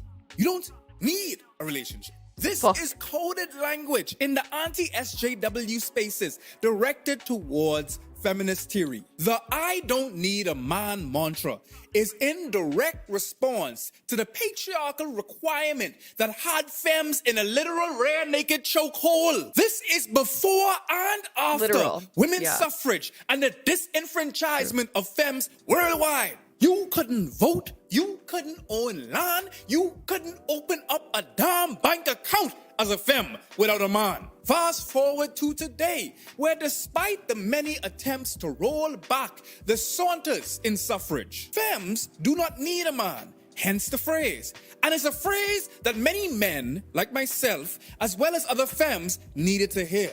If you are a woman and you're out working, your relationship isn't gonna work. Because that's why they say that, because they don't want women to be working. They don't want women to realize that theoretically can make it on their own, that it is possible. And that's why they're like, oh, well, your relationship isn't going to work if you do that. But actually, it can work. Many people do that. In fact, there are many men who are attracted to that. But the reason why a femme parroting this patriarchal point is so pernicious is that men have been spouting this anti-feminist frameworks and rhetoric from time. However, even they realize that some femmes may not be receptive to that message simply because it's the wrong messenger. So misogynist men need feminine figures like Brittany Renner, like Candace Owens, like Pearl, to add some feminine authority to the misogynist things they say. 3. You can't be that serious about getting picked. There's the word. There's it right there. She said the title. If you're not in the gym at least 3 times a week. You don't even take care of yourself, so how would you expect someone to take care of you? This enumeration assumes that femmes' default state is not enough. She doesn't acknowledge the possibility that femmes may not want a man in the first place, hence my last point. But furthermore, she doesn't see the gym as a place for mental, emotional, or physical health. She sees it as a matrix for desirability, which reeks of anti-fatness. But beyond that, it's also very harmful advice for femmes that are watching her and hoping to achieve her level of desirability. A level that you have no idea what boss battles, skill buffs, and brushes with death she had to undergo simply to achieve it. She has the right intention sometimes, but like, it's clear she's not doing research on like women before her that probably like were inspired to start saying the things she was saying. They have very valid reasons to be cautious of men and dislike men as a whole. But when they talk about it, it just comes from whatever they think about and then whatever their friends think. And that's all the research they put into it, which is fine. But then you give people like social media, so then they blast this to other people. And the only kind of like certification they have is just the fact that they're like really confident. Number 4, I stopped entertaining stragglers. And stragglers are guys you meet along the way that you know you're not really ever going to take seriously, but you use them for your own personal entertainment. Number 1, that's wrong. Number 2, you're sending a mixed message. Stay committed to what you want. So, some nuance. I agree that folks engaging with one another ought voice explicitly their expectations. So if she looking for marriage and I looking to she should know that. But for the love of Black baby Jesus, can we please make some room, make some space for relationships that don't look like what society normalizes? Polyamory, no armory, a friggin' friendship, because those are normal things too. And so are 2 adults enjoying one another's company consensually without the possibility of marriage looming over their heads. Number 5, accountability. Ooh. I analyzed my behavior and what parts of me resonated with these men I deemed problematic. I'm here to tell you that the call is coming from inside the house. And it's time to pick up. This new offering from Brittany left many of her newfound fans that enjoyed when she stood up to Myron and I forget the other boy name. It left them extremely crestfallen. The journey between... I mean, there is something to be said about like internalized patriarchy, internalized misogyny, the ways that women can also uphold patriarchy. But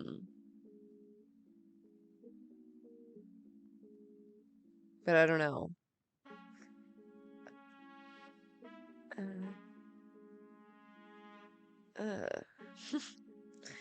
Leaves a bad taste. Between these 2 Britneys seem almost canyon-esque in distance. Yet one may wonder if these 2 Britneys were ever a block between each other. Perhaps she did always have like this belief, but less extreme. And what the whole fresh and fit was less about standing up for women and maybe just standing up for herself. Maybe it was more about ego and her as an individual. Perhaps she wasn't doing it from a feminist angle for women, but more just like, you don't get to insult me. Or you could say, if I'm being really cynical, it's a grift. I mean, being a woman who drinks the manosphere juice, that sounds really weird. You're a token, right? It's like being Candace Owen around a bunch of racist white people. I mean, they love her. They love her. The women have now decided that promiscuity is a sign of freedom. So women are saying, we'll give it to you for free. We will have sex with whoever we want. We will take our clothes off whenever we want. Please explain to me how men are losing. Men have wanted women to think that they want sex like we do. No, commitment is completely unnecessary. Oh, really? You gotta be kidding. The women bought the feminist lie. You're just like men. But they get depressed when they act like men. You're a huge asset to that.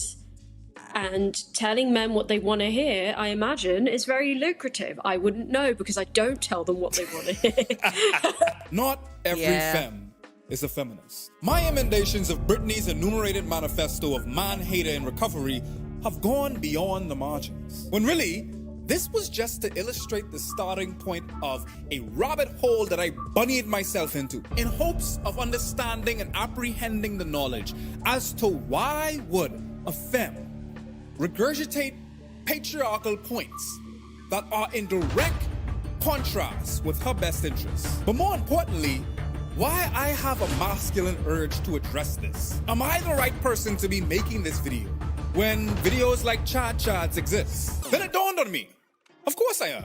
Because patriarchy has no gender. And for all of my palm-colored comrades, listen up. Let me let you in on a little secret. Let's set the scene. You watching a Khadija Umbo video or an FD Signify video, and you see in the description A Will to Change by Bell Hooks. And giddily, you scour the page so you could find a quote that you could post on Twitter to show us that you are trying to decolonize your mind. But as soon as you attribute and ascribe the quote to a capital B and H Bell Hooks instead of a lowercase b and H Bell Hooks, congratulations, you just played yourself. It's the same self-report as pronouncing this surname as Dubois rather than Du Bois. Is it pedantic? No, because I think it's performative. Much like these videos of pick-me's that I'm about to show you. You love the segue. Say you love the segue. Put in the comments that you love the segue. Brilliant. It may be no surprise that I'm a fan of feminism, especially of the intersectional variety. But it may be more helpful to understand femininity first. And instead of me mansplaining it, I found it fit to ask femmes themselves what their idea of femininity was. I would say femininity are the true being a keyword, qualities, characteristics of a woman, the very essence of our being, who God has created us to be. Is something you can opt into sometimes. It could be an aesthetic. It's a variety of aesthetics right now. I am definitely someone who is like feminine presenting, you know, I identify as a woman. To me, you know, femininity still is like participating in like hair, makeup, dressing a certain way, certain like gendered colors that are gendered now. I see femininity as the expectations around womanhood. And there are people who view femininity and masculinity as these kind of essences and these energies and these traits. And I would argue that we associate them with the genders, right? We think something's masculine because we associate it with men. We think something's feminine because we associate it with women, like the idea of nurturing and that kind of thing. Yes, men can be nurturing, but why is nurturing feminine? Why? Like, why is that the case? I'm loving the plurality of these definitions because they garishly contrast with the analysis, if you could call it that, of someone like Matt Walsh. Because you asked three different women from different backgrounds what femininity is, and you'll get 3 different answers. Now, feminism, on the other hand, is defined by Webster as the advocacy of women's rights on the basis of equality of the sexes. But we know some nuance would render that definition a bit different. And I think that this is a semantic issue that caused a lot of men to take up issue with feminism in itself, because they see it as antithetical to their benefits as men. In political science, a frame of analysis that this could best be understood through is rational choice theory. And trigger warning for uttering the words of Adam Smith, but it could be traced back to him. Recall the lessons of Adam Smith, the father of modern economics. In competition, individual ambition serves the common good. Exactly.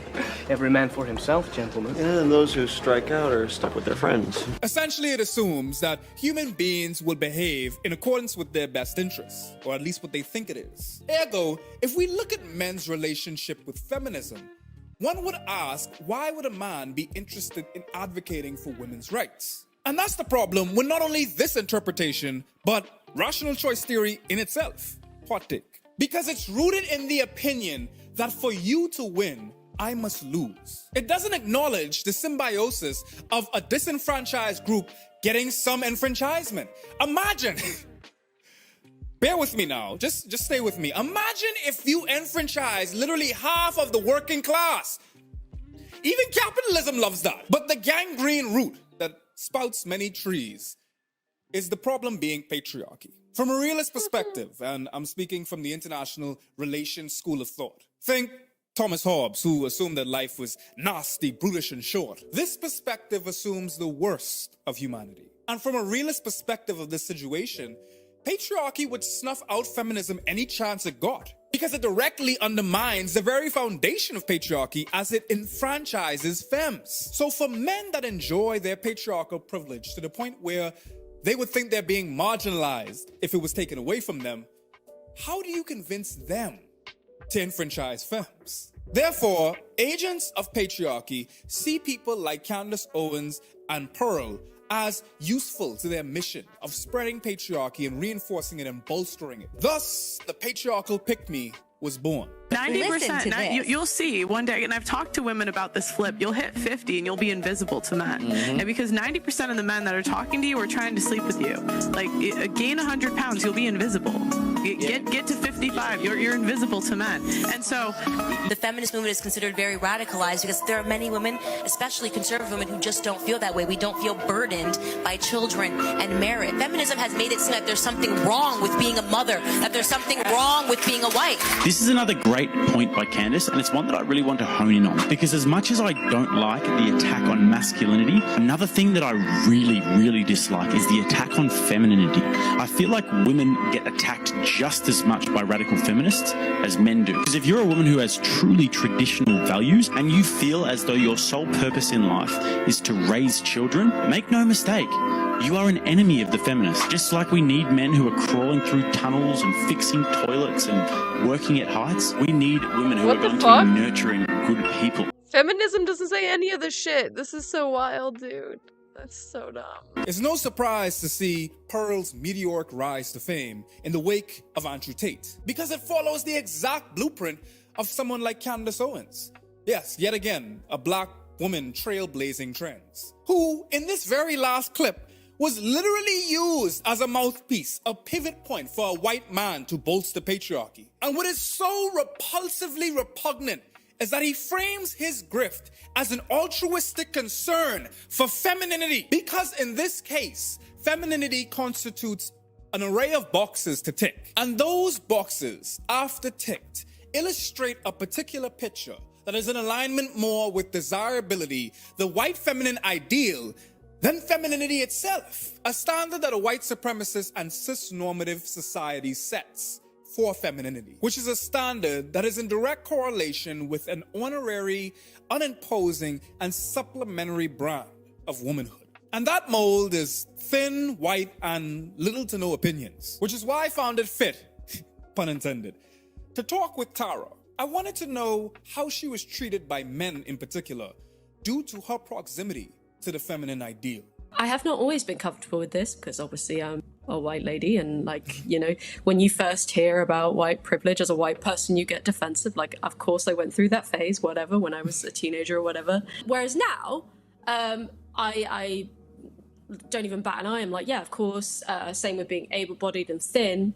However, the one that I still to this day am a bit like, I don't think I have this privilege, or if I do, I don't feel comfortable saying it. Pretty privilege. I, in a very British way, am like, that feels like the most obnoxious thing in the world to be like, I have pretty privilege. I suppose in admitting that you have it, it's not saying that you think you're hot shit and you're better than everyone else. It's what you were talking about earlier, is that you are closer to this feminine ideal. Like when I first joined YouTube, I was growing out a buzz cut and everyone assumed I was a lesbian, which I had no issue with because I was like, well, that's half true. I've noticed in that now that I've appeared more feminine looking, I do get like more doors open for me and like more smiles on the street. We stand the self-aware cow that finally made an appearance to assuage our concerns of her well-being. Understand that this is a joke. I am not calling Tara a cow, but it's important to understand how a paucity of benefits that femmes can get under patriarchy can be a very compelling deterrent to stop them from actually divesting in it altogether. Especially for white folks, because their investment in patriarchal white supremacist society is far deeper than other races. Thus, even with Tara's queer status providing a difficulty for patriarchy to reconcile with, her countenance and corpus make her a prime candidate for patriarchal pick-me. But Tara opted out of the patriarchal pick-me pipeline, which is more than Pearl can say. The average at best girl had been told she was average before. It wouldn't have been such a shock. If she actually had to deal with reality, she wouldn't have had to call into some random guy's YouTube show to be told she can't get a six-figure guy. But that's what happens when you let women live in delusion for too long, is they start thinking they're qualified for something they're not. Pearl must have been possessed by the ghost of the late Kevin Samuels because she's literally parroting his words. Now let me make a sharp transition to Daria's remarks on how men receive her, given her proximity to femininity. Well, first I would say I don't think femininity is something that you just switch on and switch off. To say, I'm going to use this to get a resource or something. But I do believe in the whole idea of pretty privilege. I do. It's obvious. It's in the world. I would say me being fully immersed, or as much as I could be in femininity, has allowed me to get favors and benefits. So for me, I think a big part of realizing my femininity is becoming more gentle with people, a bit more graceful, and people are drawn to that because today that's kind of a rare thing where when women now want to be so assertive and aggressive and out there and this big independence, but no, I don't really do that as much. It's there when I need it, but for the most part, I find that being gentle and calm-spirited, that's a big aspect that I'm working on and learning, has allowed me to get a lot of favors outside of beauty or my appearance. So, yeah. And keeping in mind that Daria and I are local to the Bahamas, white supremacy over here hits a little bit different. It's important to note how immersed the Caribbean is in social conservatism and gender norms. Daria's comments on... Yeah, like, that's a really great point that, like, gender is a performance, and as much as, like, the makeup and the hair, it's also about, like, being soft-spoken, being understanding, you know, being, like, accommodating and welcoming, gregarious, but also just, like, humble, it's kind of whack, honestly.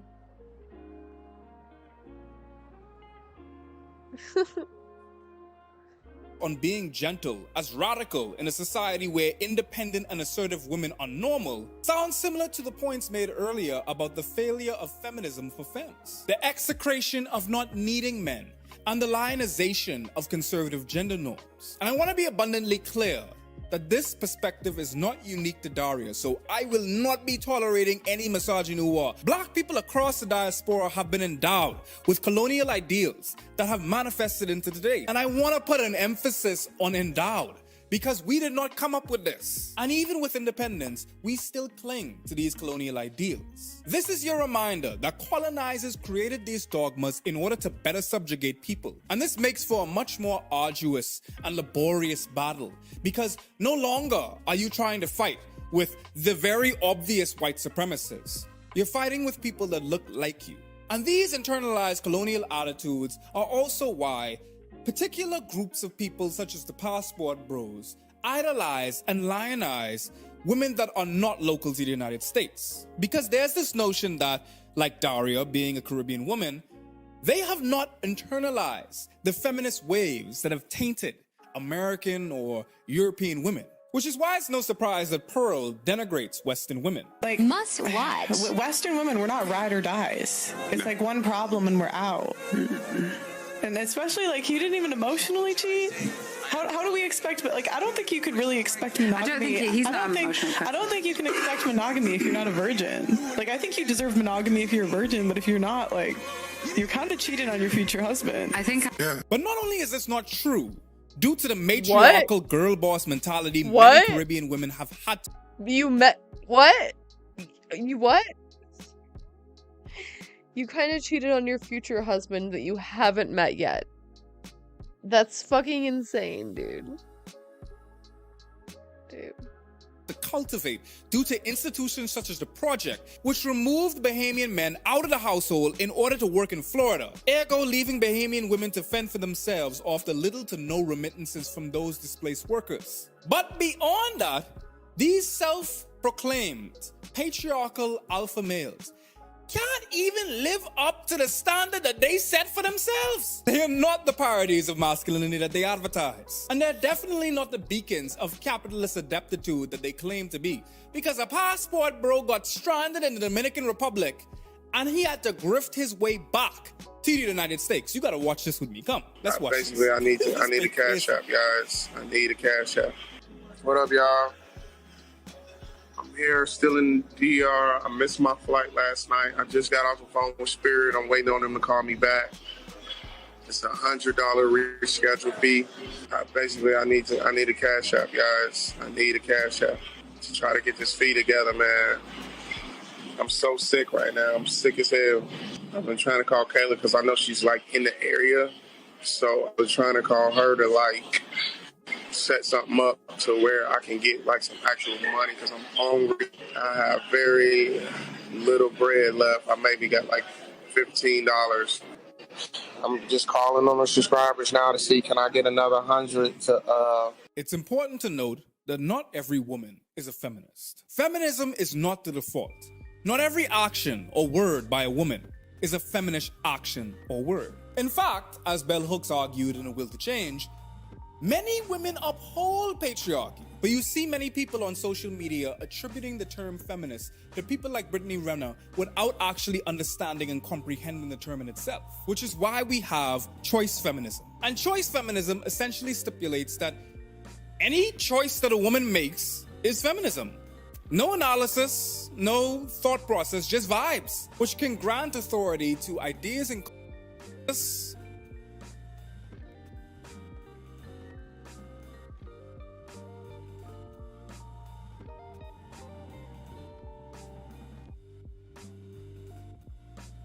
no thought process, just vibes, which can grant authority to ideas and concepts that are rooted in regressive patriarchy, but coming from a woman's mouth. Putting people like myself in a very precarious situation because would I look like arguing with a femme about feminism or femininity, which is a fair criticism until you understand that patriarchy has no gender, nor does femininity, nor does masculinity. But stick a pin in that because I want to discuss femininity as currency. Can't believe I'm saying this. But let's talk about soft life. Hey you guys, this is how to live the soft life. Okay, so I want to make a quick message for people who are struggling through their soft girl era. I read a quote today that said, caring for myself is not self-indulgence, it's self-preservation. Soft life, aka black girls in luxury, aka the divestment community, low-key, let's get into it. Many black femmes have been subscribing to this movement as of late. At first, I thought it was just something that like desirable women, usually lighter skin, that participate in like, glam and beauty and just black girl luxury, were kind of rebranding that into soft life. Like, oh, we want to, black women, we're so tired of being strong. We need to be soft kind of thing. So that's what I thought it was. And then till I found out that it was like a Nigerian term. Some people, I don't know if Nigerians use it like this, but they use these terms like soft life in order to justify capitalism. And it's so weird because it's like you still, you're still working a lot. Like you're soft life, you're black girl luxury, but you're posting content 24/7. You gotta go get your hair done. Like, when does the soft life actually start sometime? Leave it to a channel by the name of Fab Socialism to basically say that soft life is capitalism. But she's right though. It's patriarchal capitalism with a filter. Patriarchal capitalist core. And Tiana is so right, because a soft life requires hard work. One way or another. It's true. Do y'all be selling pussy? I just want to know. Do y'all soft life girls be selling pussy? Whoa. Because how do y'all do nothing but y'all have everything? How y'all always in Chanel and Birkins, but you ain't feeling that booty? Like, I want y'all to come on here sometimes and tell the truth, because y'all got these girls glorifying this soft life lifestyle when y'all be doing hard time in that bed wearing that pussy the fuck out. So I spoke with Daria, a femme that subscribes to the soft life. And it was interesting to listen to how she reconciled with living a soft life that she provides for herself because she's single. Baby, I'm a soft girl, and I am single. But how do you have a soft life if it's not being taken care of? That's not the only basis of being in the soft life. Like I said, it's a mindset. You can take care of yourself. It's wellness. It's confidence. I think a part of it will be dating someone in your standard or your range. So it could be like a mutual thing. I feel like in a lot of relationships where girls feel like they're in their masculinity, outside the soft life is when they're providing and doing everything on their own, because they are not with someone, they're not in sync with somebody where it could be a mutually beneficial relationship. It's very one-sided. But for the soft life also can vary, because for me, I'm like I said, I'm single, but I feel like I'm still in myself. Like, I'm well taken care of. I take care of myself, but mentally, I am in a place where I'm at peace. I feel like I exude my femininity. I'm well immersed in that. But the soft life could look different for someone who's with a person. For them, the whole well taken care of, I'm a flower type of thing. It's based on your standard, I would say. So essentially, this boils down to a game of semantics. Thanks postmodernism. Many soft life subscribers achieve this lifestyle through a postmodernism, back at it again. When will it stop? Method that is old as time itself, and that is hypergamy.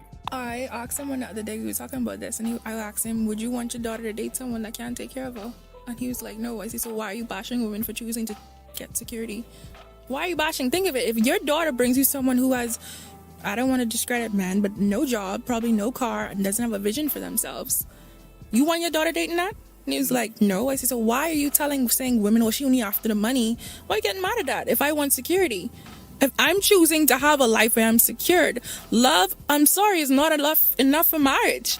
You gotta be able to take care of me and support me. That is also part of your job. Like, that's just what it is. Of course, I'm able to provide for myself. I'm not saying it's a one-sided thing, but I'm also saying I don't like how people ridicule women for choosing a standard of their life. If you can't provide it, then move on. But don't ridicule someone for what they choose. I wholeheartedly agree that the gold digger accusations are very overblown. It is a well-known manospheric pain point where men frame women as bursary black holes, only satisfied by a financier. And the men that are discussing this are hypothetically and hyperbolically talking about a scenario and fear-mongering it because it is not as widespread as they claim that it is. That being said, we see a particular adherence to gender norms in this analysis. It is your job to provide as a man. Many of you already know that this is a conservative talking point that is doused and rooted in religious doctrine. Which shouldn't be a surprise because Daria said herself that she has grown up and still is a fervent Christian. And let me be clear, I bear no qualms with these adherence to gender norms, so long as it's an option and not a demand. If the main focus isn't, am I compatible do I love this person? Do I enjoy being with? If it stops being about the person and about what they have, as you say, that threatens the fundamentalism of the relationship. I think another thing that's dangerous about the whole, okay, hypergamy, here's how you get a rich man, and this comes from both women that advise it and men who advise it, is that you are expected to pay a price. Okay, yeah, you get this nice life, but the price is you have to be endlessly anxious about your body. You have to spend loads of money, you know, and time on your beauty routine. And that's something I observed in the stay-at-home girlfriend trend, that they were very fixated on keeping up their appearance because they're like, well, my boyfriend's out working, the least I could do is be this. And as you say, being treated badly and cheated on, like that clip with Britney on Fresh and Fit. Yeah. How Myron was saying, you know, well, you got a rich man, in return, you've just got to accept the fact he's going to sleep with other people. If you are someone who aims to be self-fulfilled, you don't have to settle as much in relationships because you are self-sufficient and you are independent. And that's why I think that should be encouraged to women. Like, get your own savings, make your own money, and therefore you can have more freedom on who you get to pick to be with, and you get to be with them because you want to, not out of necessity. I often think of my nana and my daughter as an example of a hypergamous relationship. And not to pick on my grandfather, because he immigrated from Turks and Caicos at 16 on a floating door and came to the Bahamas so that he could provide a better life for not only himself, but his family. And my nana stood by his side even until the bitter end. In fact, after the end. But that position entailed a litany of abuse and hardships. And I worry that women that are showcasing this profligate lifestyle are not showing the rest of the frame. And a great example of these hypergamous femininity models are people like Lori Harvey. For years, Miss Harvey has been in the limelight for reasons unbeknownst to me, outside of her relation to her stepfather, Christian chauvinist, trigger warning, Steve Harvey. Men cheat because women allow them to. Elaborate. I mean, you know, look, women ask that question all the time. You know, that's one of the biggest questions. You know, why do men cheat? But I mean, it's really because there are so many women out there willing to cheat with them. Hi, my name is Debbie DeHunt. How do you get your husband to stop nagging you? Oh, very good question. Her husband nags. Yeah.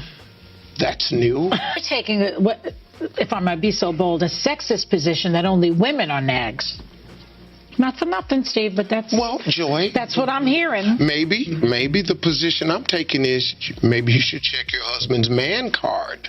His man card? Well, just maybe he's not the rough and tough and tumble guy you thought you married. What's he nagging for? What are you saying? Because men aren't supposed to nag, is what I'm saying. You're an attractive woman. There are some guys somewhere saying, yeah, we're friends. No, that's not true. He's your friend only because you have made it absolutely clear that nothing else is happening except this friendship we have. We remain your friends in hopes that one day there'll be a crack in the door, a chink in the armor, and trust and believe that guy that you think is just your buddy, he will slide in that crack the moment he gets the opportunity. Because we're guys. Men think this way? 99.9% of us think that way. Lori Harvey is known for her proximity to some of the most eligible bachelors in Hollywood. She's controversial for doing exactly what men have been doing for eons. She goes on dates with people in her circle, a circle that is populated by mostly rich celebrities. And while Lori gets a lot of flack for simply engaging with men in a public fashion, I grip my pearls. Her proximity to the feminine ideal allows for her to be a de facto ambassador for black girl luxury. Lori is also kind of short, and I think we've seen this with Megan Thee Stallion. Megan Thee Stallion is like, if she was not like my height, which is 5'10", she probably would be seen as someone who's more like deserving of care if she wasn't bigger than a lot of like other women and other men. Because though like I'm not necessarily dark skinned, like I'm a brown skinned woman. But I feel like my height has contributed to why so many people give me this maturity I never had to work for. Like, I just so happen to be mature, but everybody thinks like, oh, I'm the smartest, I'm the best because I'm taller. So they just think like I'm more mature. If I was like 5'2", people would probably just think I'm a regular girl. Because Lori Harvey, she's short, she's like slim, thick, kind of. She used to be thicker. She lost a lot of weight, and people were trying to do the things she did to lose weight. And the way she was eating was little to nothing in order to lose more weight, which was a problem there. Not trying to diagnose her, but like the fact that she was also aspiring to an ideal was so ridiculous. And then she already comes from a family with so much money. And again, like you said, she's going to have eligible bachelors that other people will never have access to. They like to tell girls, go get a drink in a fancy hotel and sit by the bar. Go to like fancy events. Similar to with Meghan Markle. Meghan Markle met Harry because she was able to afford certain Wimbledon tickets to even be seen by him in a like miraculous seat. Like, what? These things are not by an accident. You don't just accidentally bump into all the men that Lori Harvey has bumped into. Lori Harvey's mom, she's also a part of that too, of like kind of dating up. Like her mom is like this like lighter skinned, kind of desirable woman, I feel like, for people like Steve Harvey. Like he says, she walked in a room and he immediately knew he was going to marry her. Why? Because she was desirable, not because it was her aura. You saw her skin, her eyes, her straightish hair. Lori Harvey barely even has a curl pattern. So it's like, I'm sure Lori Harvey's mom was like, you know, you're my daughter. This is some of my advice. This is how I got this rich man. Here's what you can do to get a rich man. And Lori Harvey has dated nothing. Like, this is the biggest thing that I think women sleep on, is going for men who are football players, like international football players. They are so rich. Like, people who play football, like, they are richer than NBA players will ever be. Any football. So rich. Mm-hmm. And guess who's Lori Harvey was ever first engaged to? A football player. I think she was doing it before people even knew this was where the money really was. This girl is not exactly. She is not basic by any means. She don't need no coaching. She know what she's doing. So the fact that now people whose parents can't even pay for a medical emergency think they're going to have some sort of same track record. It is difficult for even the most beautiful black femme by European beauty standards to achieve the feminine ideal due to how baked in anti-blackness is to that prototype. Ergo, Lori Harvey has to be twice as talented in the white supremacist hypergamous game in order to get but a modicum of what white femmes have been getting for years. And this is even with the well-resourced spawn point that she came from. She is still met with scathing criticism and Jezebel connotations reserved only for black femmes that date publicly in the spotlight. I take it back. It's not a spotlight. It's a target. And this point is only bolstered when looking at someone like Asia Doll, a dark-skinned black female rapper who does similar things to Lori, whilst also boasting accolades that Lori doesn't have, like an actual music career, yet garnering many a misogynoir and microaggressions from black and white people alike. As well as it being colorism, I think another difference with how Lori and Asia are treated is that the rap aesthetic, and I'm sure there's like racism and classism in that, the rap aesthetic is not as respected. And I think female rappers aren't seen as feminine because rap is seen as like a man thing. Ooh. Even to this day. Female rappers, like by nature, they're literally speaking up. Yeah. And people, I'm sure a lot of men and women see that and they're like, why is a woman talking so much?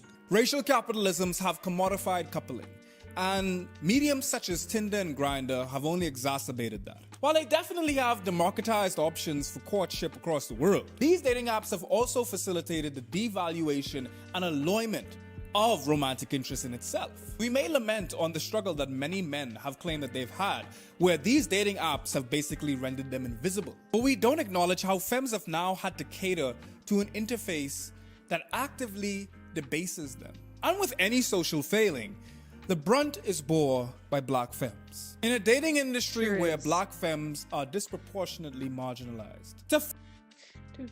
Bedtime time, right on. The fate of humanity, little disparage. Yeah. Classic. Sleep well. How's it going? Find a reprieve, an oasis, from the shark-infested dating pool. Some femininity gurus advise black femmes to divest in particular demographics in order to better their living circumstances. Listen to me. There are literal courses that are teaching black femmes how to procure white cishet men. There are videos that say if you are pregnant with a black boy, abort him. Lord, I could get demonetized. And if you've watched this video that I've made on interracial dating, then you know that that comes with a litany of different concerns. However, there are certain like black women that do end up with white men, like a variety of different types of black women that do end up with white men. And it's just interesting. Like, you can't even say that radical black women don't, and then like uncritical conservative black women do. It's like a bunch of people for different reasons. And it's interesting. In real time, we're seeing people who have been hurt or who have been like just so caught up in white supremacy, and then they're just making content. Especially with black women, I think like black women sometimes have to make the best of what they have, in terms of like, if someone is really open to like loving you in a way that isn't like harmful, then who cares who that is? I hold space for femmes that have been hurt and essentially are looking to support groups in order to heal. But much like manospheric manholes that end up augmenting the anger rather than attenuating it, these spaces won't save you. There is a demand for repackaged patriarchy disguised as femininity. It's familiar, and it harks back to a time that you could look at nostalgically in rose-tinted lenses. The stay-at-home girlfriend trend disguising their demands like hate working, come back to the kitchen, be taken care of by a provider like God intended. And yet again, I do not poo-poo people that subscribe to traditional gender norms and relationships. In many ways, I'm in one right now. I support my wife and I as she pursues her degrees, much to her own protest and displeasure, because she's been an independent black woman her whole life. She's been working longer than I have. And she's been raised to be independent so that men could not weaponize that power imbalance in a relationship. And if you speak to a lot of black femmes, you would realize that this is not unique. Whereas white femmes have historically been sent to college so that they could procure their engineering husband so that they don't have to work. It seems like black women knew that that wasn't a reality that they can rely on. And I can understand the envy of black femmes who see white femmes seemingly benefit from patriarchy and reaping the rewards of their docile femininity. But what is not shown is the abject and tangible dangers associated with financial dependency on men. The woman of yore never complained, nor did they show their scars. They licked them in private. I know my nana never did. And even to this very day, you can't say a word about my grandfather.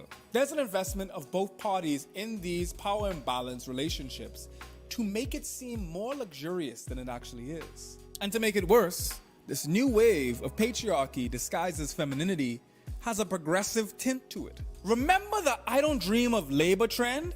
Remember the anti-capitalist bent it had to it? Did you realize that the solution to address this problem was a conservative one?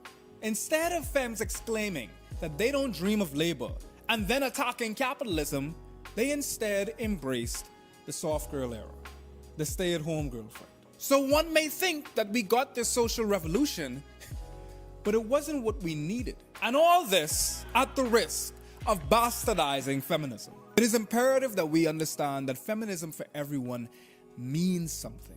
It means we need to understand what it means, what patriarchy entails, the roles we play in it, and how we can try and navigate a new life. These social movements reveal how often our hashtags and Twitter campaigns are co-opted. Like the femmes that have co-opted femininity and turned into gurus that peddle patriarchy disguised as altruism for femmes. The thinly veiled dog whistles become plangent bugles as soon as the femininity performed is not patriarchy approved. Anyone can wield femininity, masculinity, any inity, because they're social constructs that we have made. Anytime you hear, as a man you should, or as a woman you should, please clothespin their mouths, because the dependent clause that follows may be noisome and may cause sickness or worse, much like the vitriol that unctuously oozed like slime all across my timeline in the wake of A$AP Rocky and Rihanna's magazine cover, as well as Jonathan Major's ebony photo shoot. Discourse ensued on the Muskian hellscape known as Twitter about how these images are signifiers, signs of the times that black men are being emasculated, which I have many thoughts on. Hence my video, The Sassification of Black Men. Foreign, you probably bellowed. I desperately need to hear your takes on this controversial hot button issue, but I can't seem to find the video on your channel. Well, my big enemy them woman them and man them. That is because it is on my streaming service, Nebula. You are now watching the Nebula Cut. That's why it pisses me off when you see manosphere weirdos moan about this. They're like, this guy got sick and his wife left him. Women suck. But then they'll also... That was so good. When I say addiction, you probably think of substances first. Cigarettes, alcohol, caffeine, drug addiction. But you might also then think of new addictions. Work, social media, phone screens, gaming, YouTube, even performance addictions. Even streaming. Any entity. Yep. These are so-called behavioural addictions, and the way we talk about them leads to a broader question. Is the very face of addiction changing? In fact, so many of our addictions seem to be becoming, instead, online ones. As our psychologies fuse into the hyper-real, postmodern, screen-attached cyber psychologies, symbiotic with tech itself and dependent on it, what happens to those compulsions that we feel, that pull towards clickbait, towards likes, towards doom scrolling? What's it doing to us? I have addictions, too many. His accent is so swooner. Such a sucker for accents. They're not too bad these days, but I smoke a bit, I drink a bit, I eat too much sugary stuff, I'm drawn to Twitter, and I convince myself that YouTube videos are research because of this job. Even my reading, my work habits, my exercise verge on feeling like addictive compulsions. The modern world, the one that arose out of developments in science, factories, industry, the Enlightenment, was an attempt, in many ways, to fix a pre-modern problem: scarcity. What happens when, for some of us, the problem of scarcity is overcome? The modern problem of overcoming scarcity turns on its head and becomes a postmodern problem, that of abundance and excess, from too little to too much. Our wiring has evolved over the course of millennia as a response to the scarce landscape of the savannah. Postmodern life is a constant fight against the ghosts of that wiring.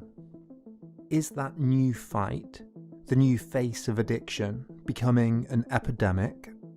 Drug overdoses in the US have tripled since 1990. Opioid use has risen by 300%. 300 million of us have an alcohol disorder. In the 20th century, 100 million people died early from smoking. Many psychologists estimate that 1 in 10 Americans qualify for social media addiction. One study estimates that 7% of gamers are problem gamers and 1.4% are addicted. Facebook itself found that Instagram was harmful to teenage girls. 30% of us could be classified as... I'm so curious what the criteria are for these, like, technology addiction? Is that what it said? Social media addiction.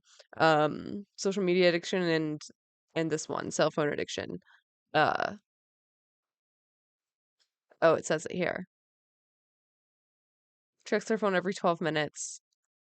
Approximately 80 times per day. Yeah, I'm always ashamed at how many times I check my phone a day. For like no real reason. Like I don't like talk to that many people or anything. Where is the screen time at? I think it's settings, right? Dun, dun, dun, dun, dun, dun. Screen time? Oh, it's there. Let's see.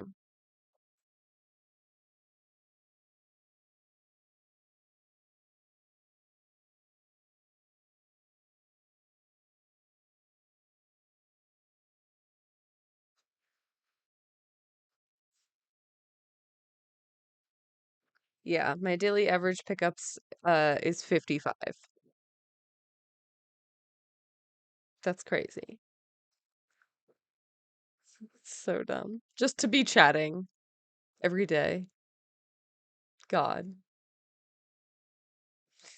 Not having their phone gives them anxiety. Yeah, 44%. That sounds about right. The other 56% are fucking liars. Weasley fucking liars, dude.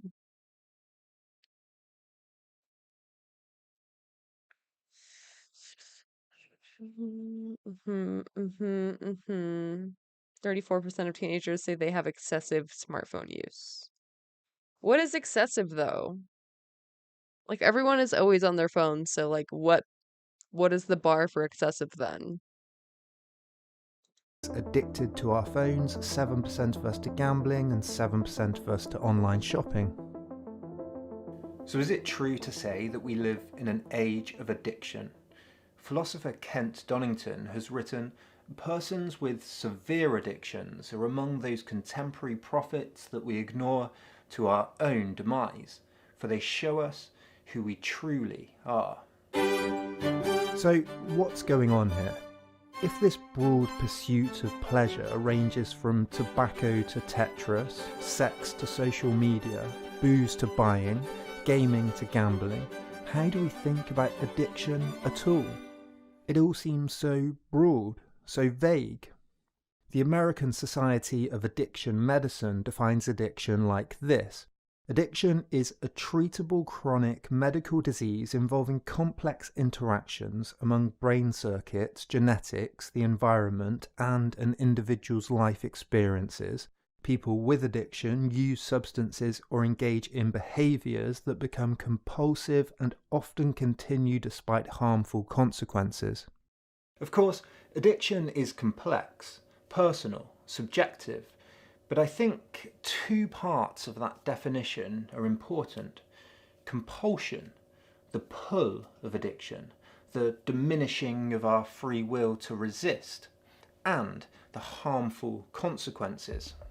We live in a constantly shifting context of addictive hooks, environments designed to draw us in, to pull our behaviour, to advertise pleasures, to flash signs and slogans and headlines and photos, to notify us of trivial but tempting updates. We live in an attention society that seeks to take possession of our minds over and over from all directions. In fact, studies have shown that substance addiction... It is fucking overwhelming. There's so much content on all the platforms, and you're always missing out on all of it. You will never consume all the content that you want to. Sad. To nicotine, say, and behavioural addictions to phones, say, are indistinguishable in brain scans. Cocaine addiction and gambling addictions, for example, show similar patterns in cues, cravings, dopamine release, withdrawal symptoms, and so on. Professor of marketing, Adam Alter, in his book Irresistible, says that there's a pattern that describes the brain of a drug addict as he injects heroin, and a second that describes the brain of a gaming addict as he fires up a new World of Warcraft quest. They turn out to be almost identical. World of Warcraft. So if all addictions are based on that compulsion, combined with harmful consequences, how can we think about the historic change towards these new, post-modern addictions? In a 1993 Wired article on this new thing called the internet, Mitchell Kapoor predicted that we could wind up with networks that have the principal effect of fostering addiction to a new generation of electronic narcotics. Glitzy, interactive multimedia successors to Nintendo and MTV, their principal themes revolving around instant gratification through sex, violence, or sexual violence, their uses and content determined by mega corporations pushing mindless consumption of things we don't need and aren't good for us. He then asks, what could prevent such a fate? Is the internet just the logical culmination of our history of trying to make pleasures ever present? We've built entire civilizations and progress on the pursuit of pleasure and the avoidance of pain. As psychiatrist Anna Lembik writes, as a result, we've transformed the world from a place of scarcity to a place of overwhelming abundance. We've evolved for scarcity and live, in some cases and in some places, with abundance. The industrial, modern, capitalist pursuit of pleasures on demand is what historian David Courtwright has called limbic capitalism. He says that limbic capitalism is a technologically advanced way of doing business that encourages excessive compulsion and addiction. Targeting of the limbic system are quick emotional reactions, feelings, our deepest evolutionary desires, our base impulses, sugar, money, celebrity, sex, gambling, luxury. Throughout history, we've sought to institutionalize and secure these pleasures. Food, drink, shelter are the most obvious, but we've also sought to maximize the potency and availability of things by distilling spirits, building casinos, producing cartons of cigarettes, brothels, creating slave trades for sugar, global fast food supply chains, designing persuasive social media systems, and Hollywood. Limbic capitalists seek to supply pleasure and reap predictable profits. In 1663, the mathematician Girolamo Cardano carefully studied many gambling games and created lists of probabilities of outcomes, wins and losses. Further mathematicians made it possible for casinos and lotteries to professionalize gambling and make the extraction of profits from gamblers a scientific pursuit. In casinos, add booze, women, food, cigarettes, take away natural light, etc., add beds to sleep in, and you have a winning hand. Today, big tech giants work on the probabilities of you opening an app at a certain time of day, the best way to predict what you'll click like on or share. Sales in your inbox work on the chance of you responding to a certain percentage off at a certain time. It could be said that we've built civilizations on the pursuit of dopamine, the most important neurotransmitter in our brain, the feel-good chemical, the reward molecule. What's interesting about dopamine is that it might be more important for the expectation of reward than the reward itself. Dopamine is central to addiction. The more dopamine released, the more addictive the drug. When we engage in addictive behaviours, we get a burst of dopamine. Then our homeostasis system, the system that balances and regulates our body, tips the other way, producing withdrawal symptoms. The dopamine released is a reward for behaviour that we assume is good, fun, exciting, social, and so on. But usually, evolutionarily speaking, it was also rare, a treat, sugars and fats being the prime example. When we have too much of these things, our dopamine baseline drops to balance out. We down-regulate. We get that big reward, that big hit, then our system has to recover. we experience withdrawal, dullness, boredom, temptation, and so on. We also build up a tolerance. We require more and more of the thing to get the same result, the same fix. And we spend more of our time pursuing it, resulting in many cases in an unbalanced life, an unnourished life. Now, we instinctively know this when it comes to booze, caffeine and other substances. We get hangovers and crashes. But remember, the brain scans of the heroin addict and the World of Warcraft addict look identical. Dopamine spikes, withdrawal symptoms, tolerance apply to social media as much as to cigarettes, as much to sugar as it does to phones. Before we get back to limbic capitalism, one of the most fascinating findings in studies of dopamine is that it's not just released as a reward, but also, and maybe even more importantly, in the expectation of a reward. Memory is central to the release of dopamine. We remember a certain cue, a certain pattern, predict or remember a certain outcome, and get excited. We're all Pavlov's dogs. Aware.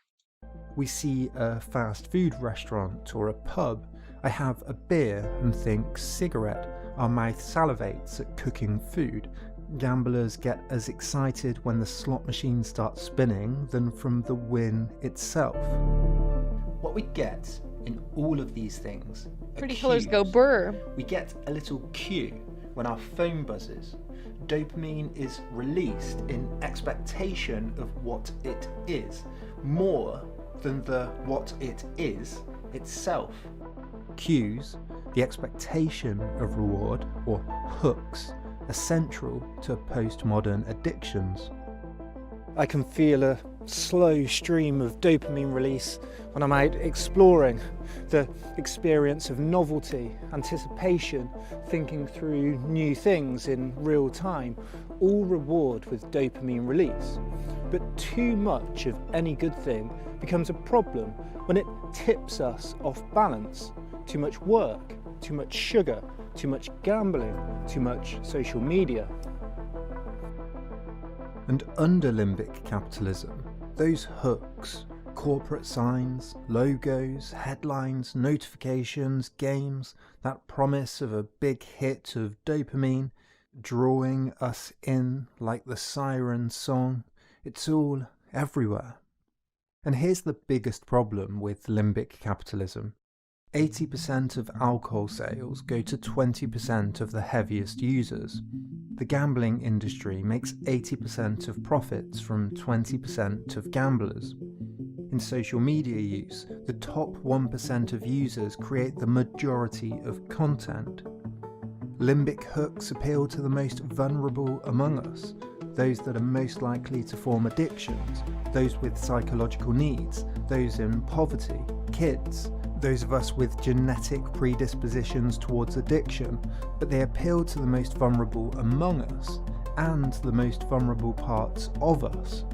Alter says that a staggering 41% of the population has suffered from at least one behavioural addiction over the past 12 months.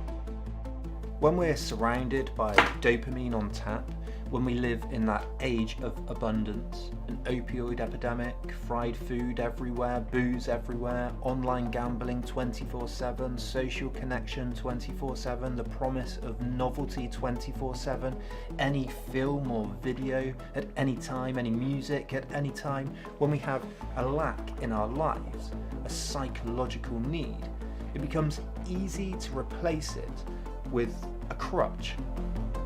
And social isolation, a lack of social support, trauma, poverty, genetics combined with ease of access and potency, engineered weed, strong alcohol, hyper-tuned online gambling, etc. are all predictors for addiction. Listen, I like my fucking engineered weed, okay? It's fucking tasty. What we see under limbic capitalism is the design and production of sophisticated techniques to appeal to the release of dopamine. the mathematization of gambling, the use of new printing techniques and bold colours to grab our attention, the proliferation of signs and sounds to draw us into apps and adverts, autoplay, algorithms to predict what you like when you'll like it, headlines that will fire your fight and flight, and the most powerful of all, the simple screen. In short, cues and hooks are ubiquitous, everywhere tempting the promise of quick rewards. And so the key to the attention economy, a subpart of limbic capitalism, is to dangle digital drugs that are likeable, clickable, repeatable, that entice, persuade and cajole us. Honestly, there has never been a better time in history to take up meditation. That's like one of the few crazes that I can endorse. I feel like that's only good. I don't know if you necessarily want to use like an app to meditate. Maybe just like find a good guided meditation YouTube channel. But in any case, like taking time out of your day just for mindfulness and like checking in with your body, like it's so important. And it's easier than ever to forget to do so.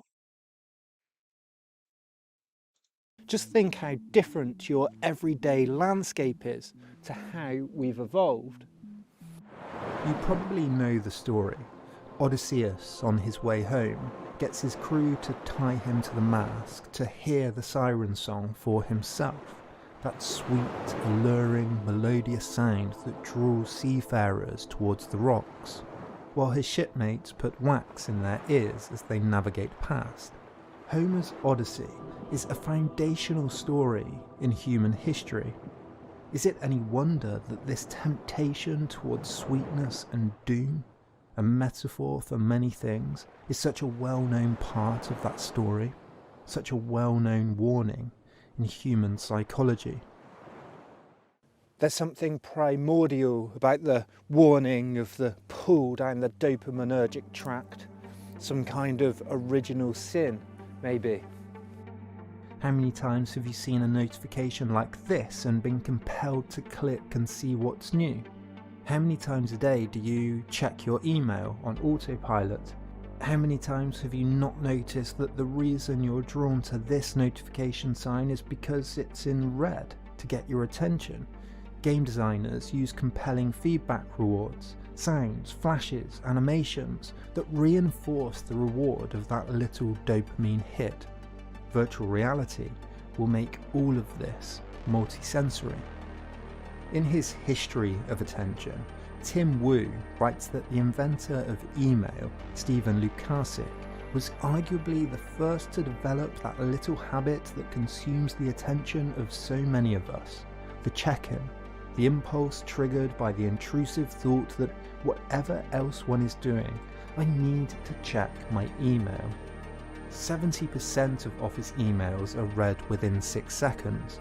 Accounts are checked 36 times every hour. Almost Dude, half 6 seconds? That's fucking nuts. Holy shit. of people describe this compulsive checking as a loss of control.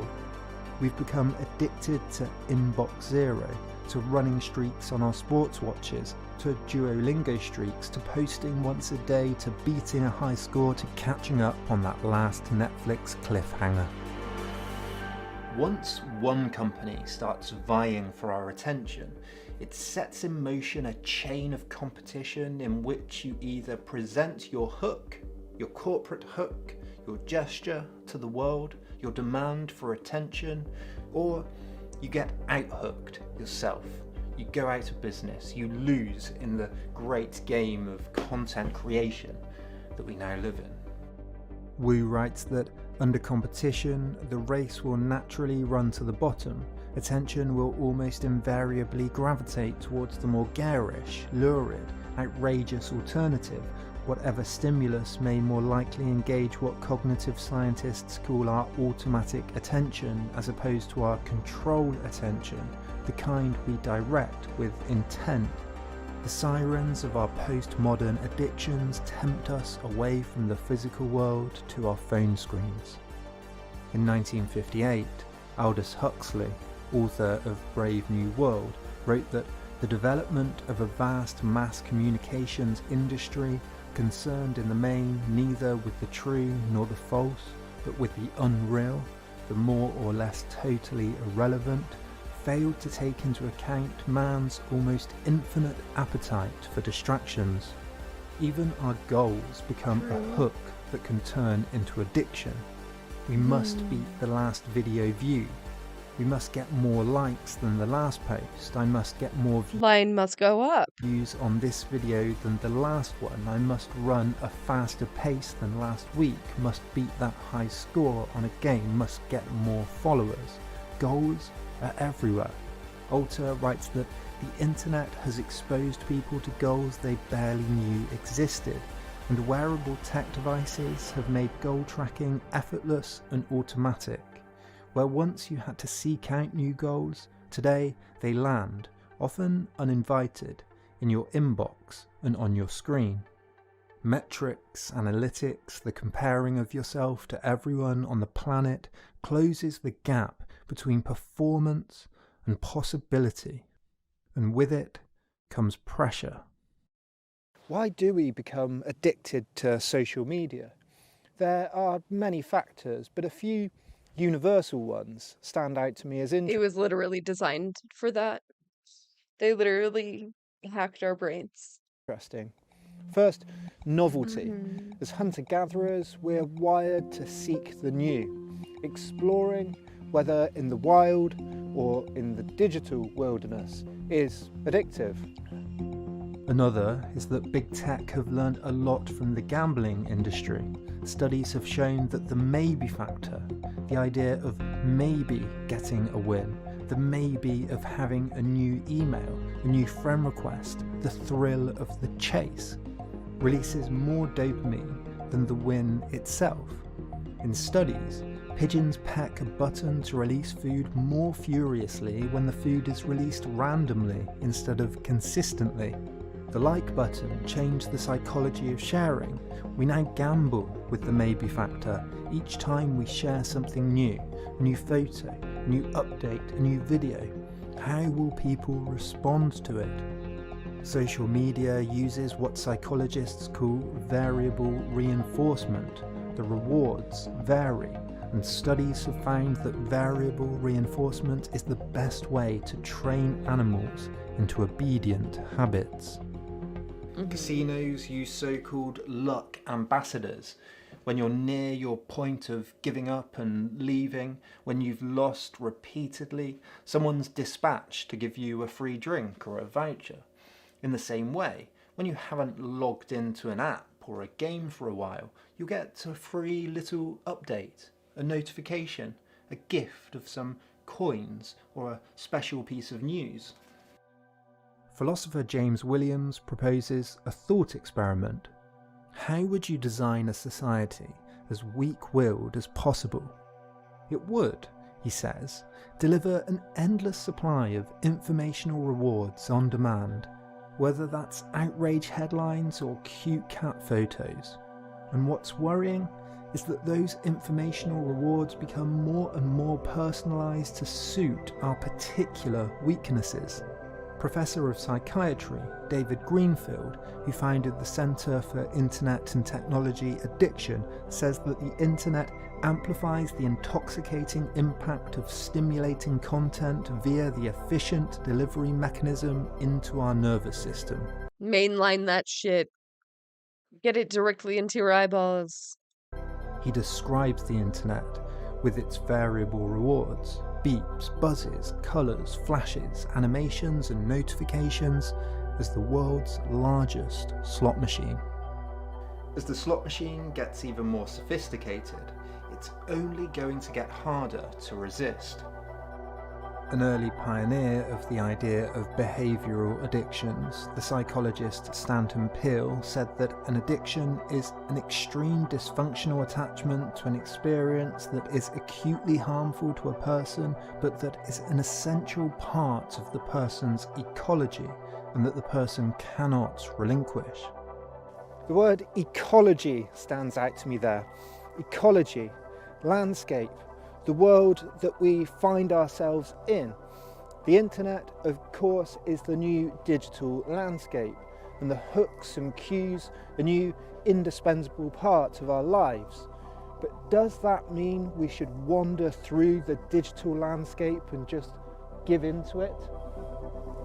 The idea of ecology and addiction is so essential that during the Vietnam War heroin epidemic, many in America were fearful of what would happen when veterans that had become addicted to heroin serving in Vietnam brought that addiction home with them.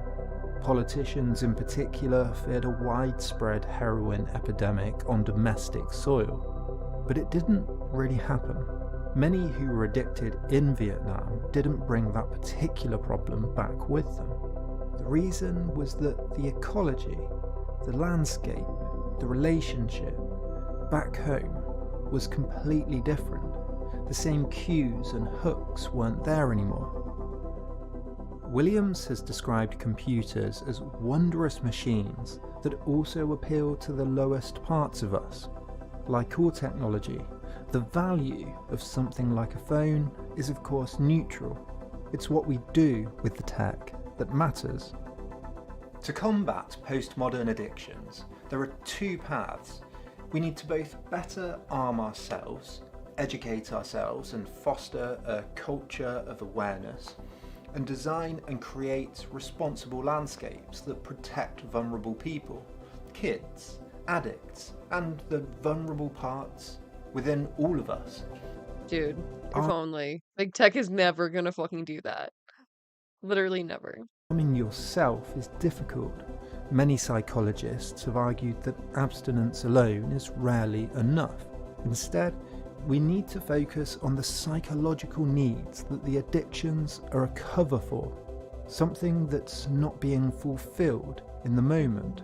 Psychiatrist Anne Lembick writes that many of us use high dopamine substances and behaviours to distract ourselves from our own thoughts. I think the trick to beating an addiction is to replace it with something new, something else, something more meaningful. To allow yourself to think about what the need is in the moment. Ask honestly why the compulsion is there. Escape, fun, boredom, fear, a reward. Then try to replace the addictive behaviour with a new habit that does the same job psychologically. Twitter doom scrolling is the result of needing a break and seeking novelty. Go for a walk instead, or flick through a paper. AA teaches to avoid the hooks and cues, people, places and things that trigger compulsive behaviour.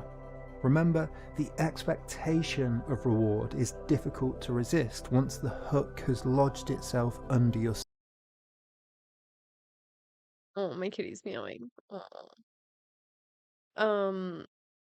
was I gonna say? AA is bullshit, but this is true. Like, we have like state dependent memory, so if you're in similar places around similar people, it like activates your addiction. I don't know.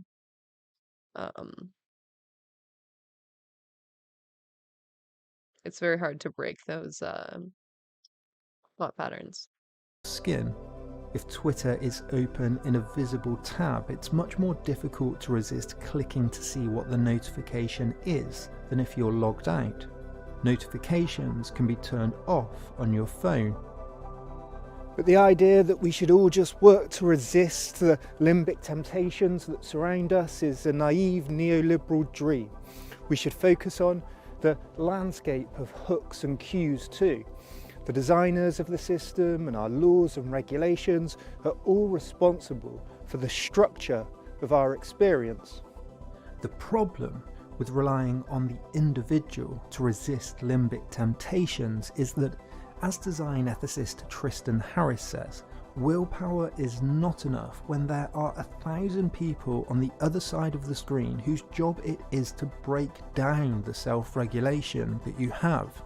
And Devangi Vivrakar says that portraying the problem as one in which we need to be more mindful of our interaction with apps can be likened to saying that we need to be more mindful of our behaviour while interacting with the artificial intelligence algorithms that beat us at chess. Equally sophisticated algorithms beat us at the attention game all the time. Billions of dollars and millions of engineers, programmers, designers, even psychologists and focus groups all spend their time and attention working out how to attract your attention. So in response, we must focus our attention on demanding effective digital landscapes that align with our goals and needs rather than appeal to the weakest parts of ourselves and prey on those addictive tendencies within us and are a danger to our kids.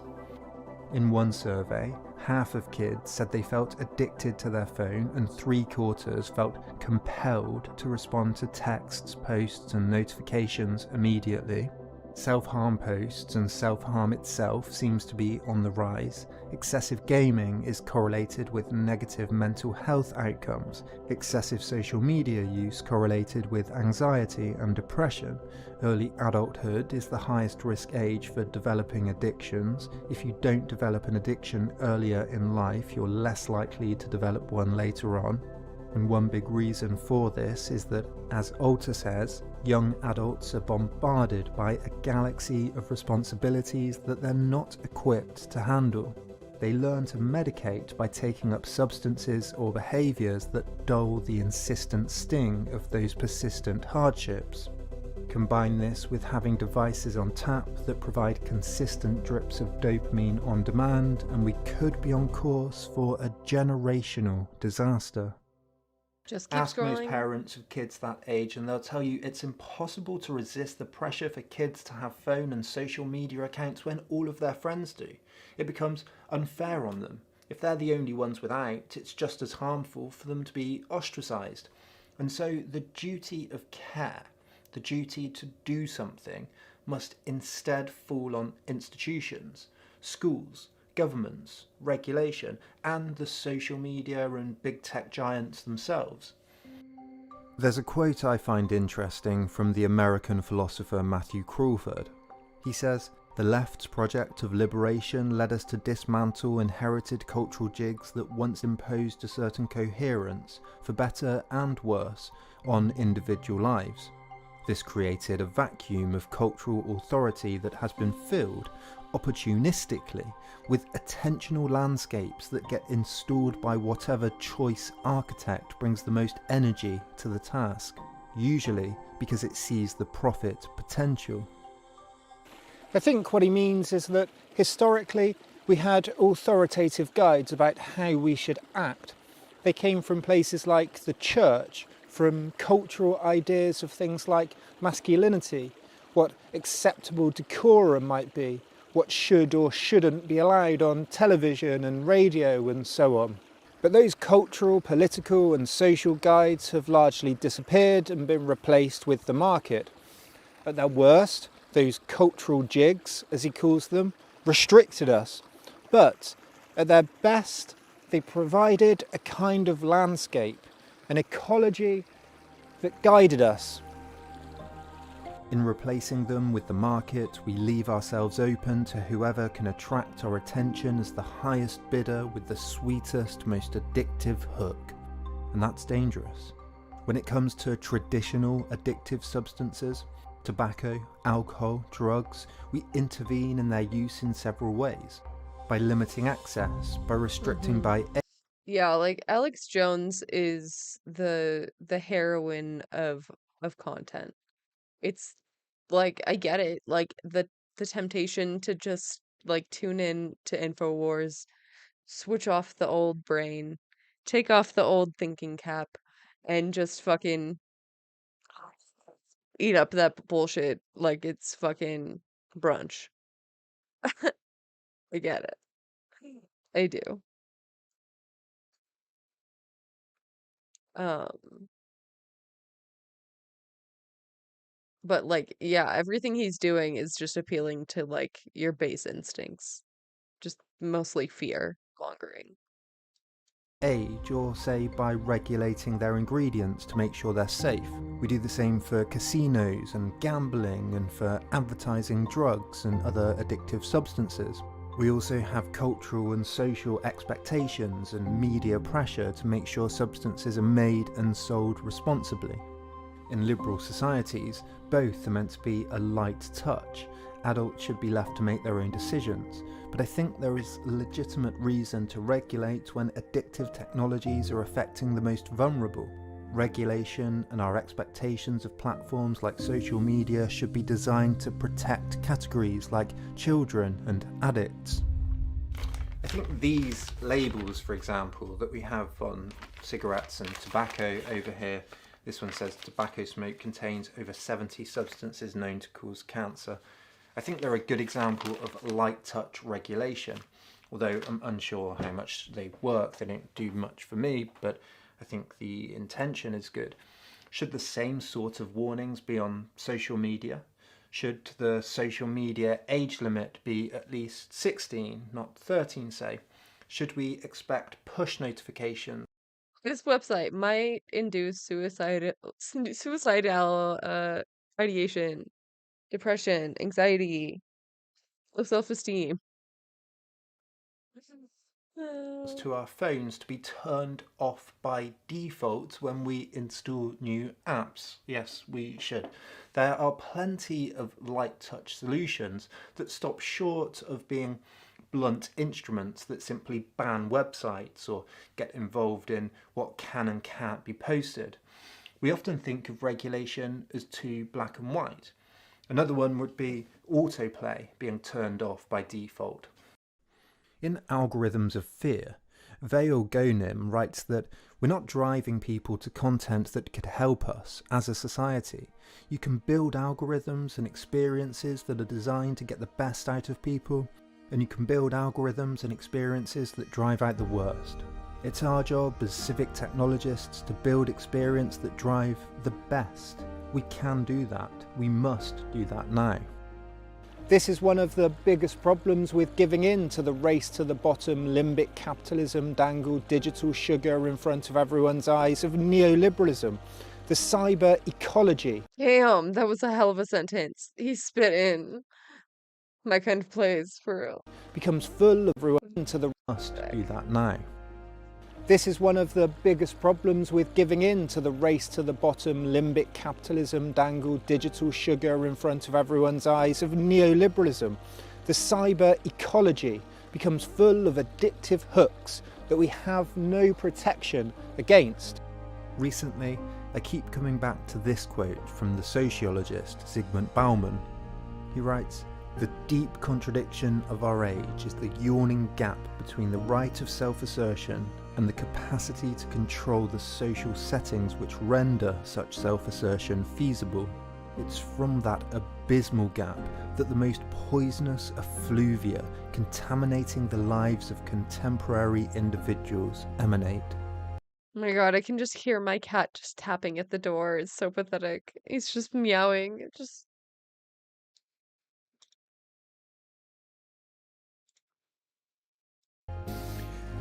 To fight that poisonous effluvia, we must take back control. Thank you as always for watching, and a huge thanks, of course, Wonderful. as always, to my Patreons, without which this just wouldn't be possible. Dude, I wish I so if you could. want to see scripts, if you want to chat But in all the these Discord plants out server, here- if you want your name. I put them here because they're poisonous to cats. So I cannot. And he always runs directly at the plants. It's like he knows.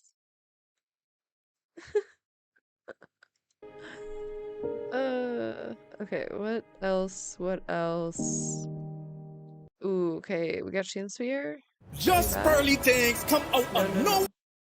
Shh. Why did I do that? Oh, I added it twice. Okay. You can do Shakespeare or... Ooh, I want to do that Swell Entertainment too. I'm kind of tired. Those are all going to be really heavy. Uh,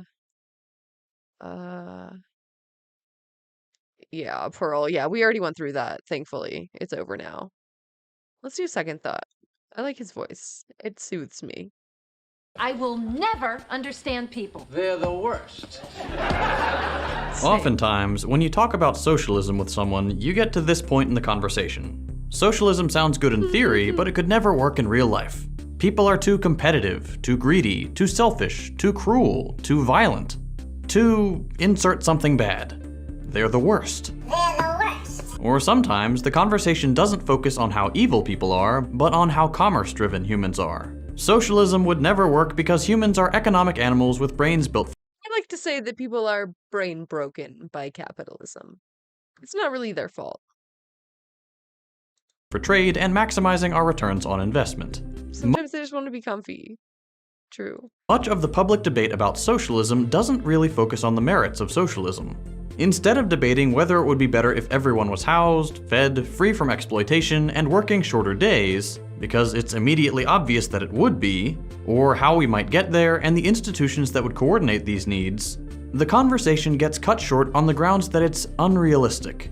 Despite socialists proving the possibility of these things empirically, through experimentation, logic, and historical or cross-cultural parallel, all these efforts are struck down by these really simple statements that just kind of sound true. Sure, capitalism sucks, but that's because humans suck, so why should we believe socialism could be any better? Socialism is pie in the sky. It's hubris from young people who don't know how the world works yet.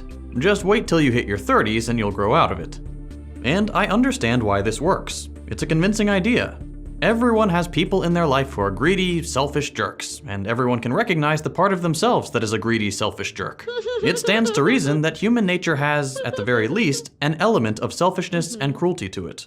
But this has very little to do with socialism, and as a justification for capitalism, it's a very strange one. In this video, I'm not going to prove I hate when I interact with people and it turns out that they're just like another flawed human.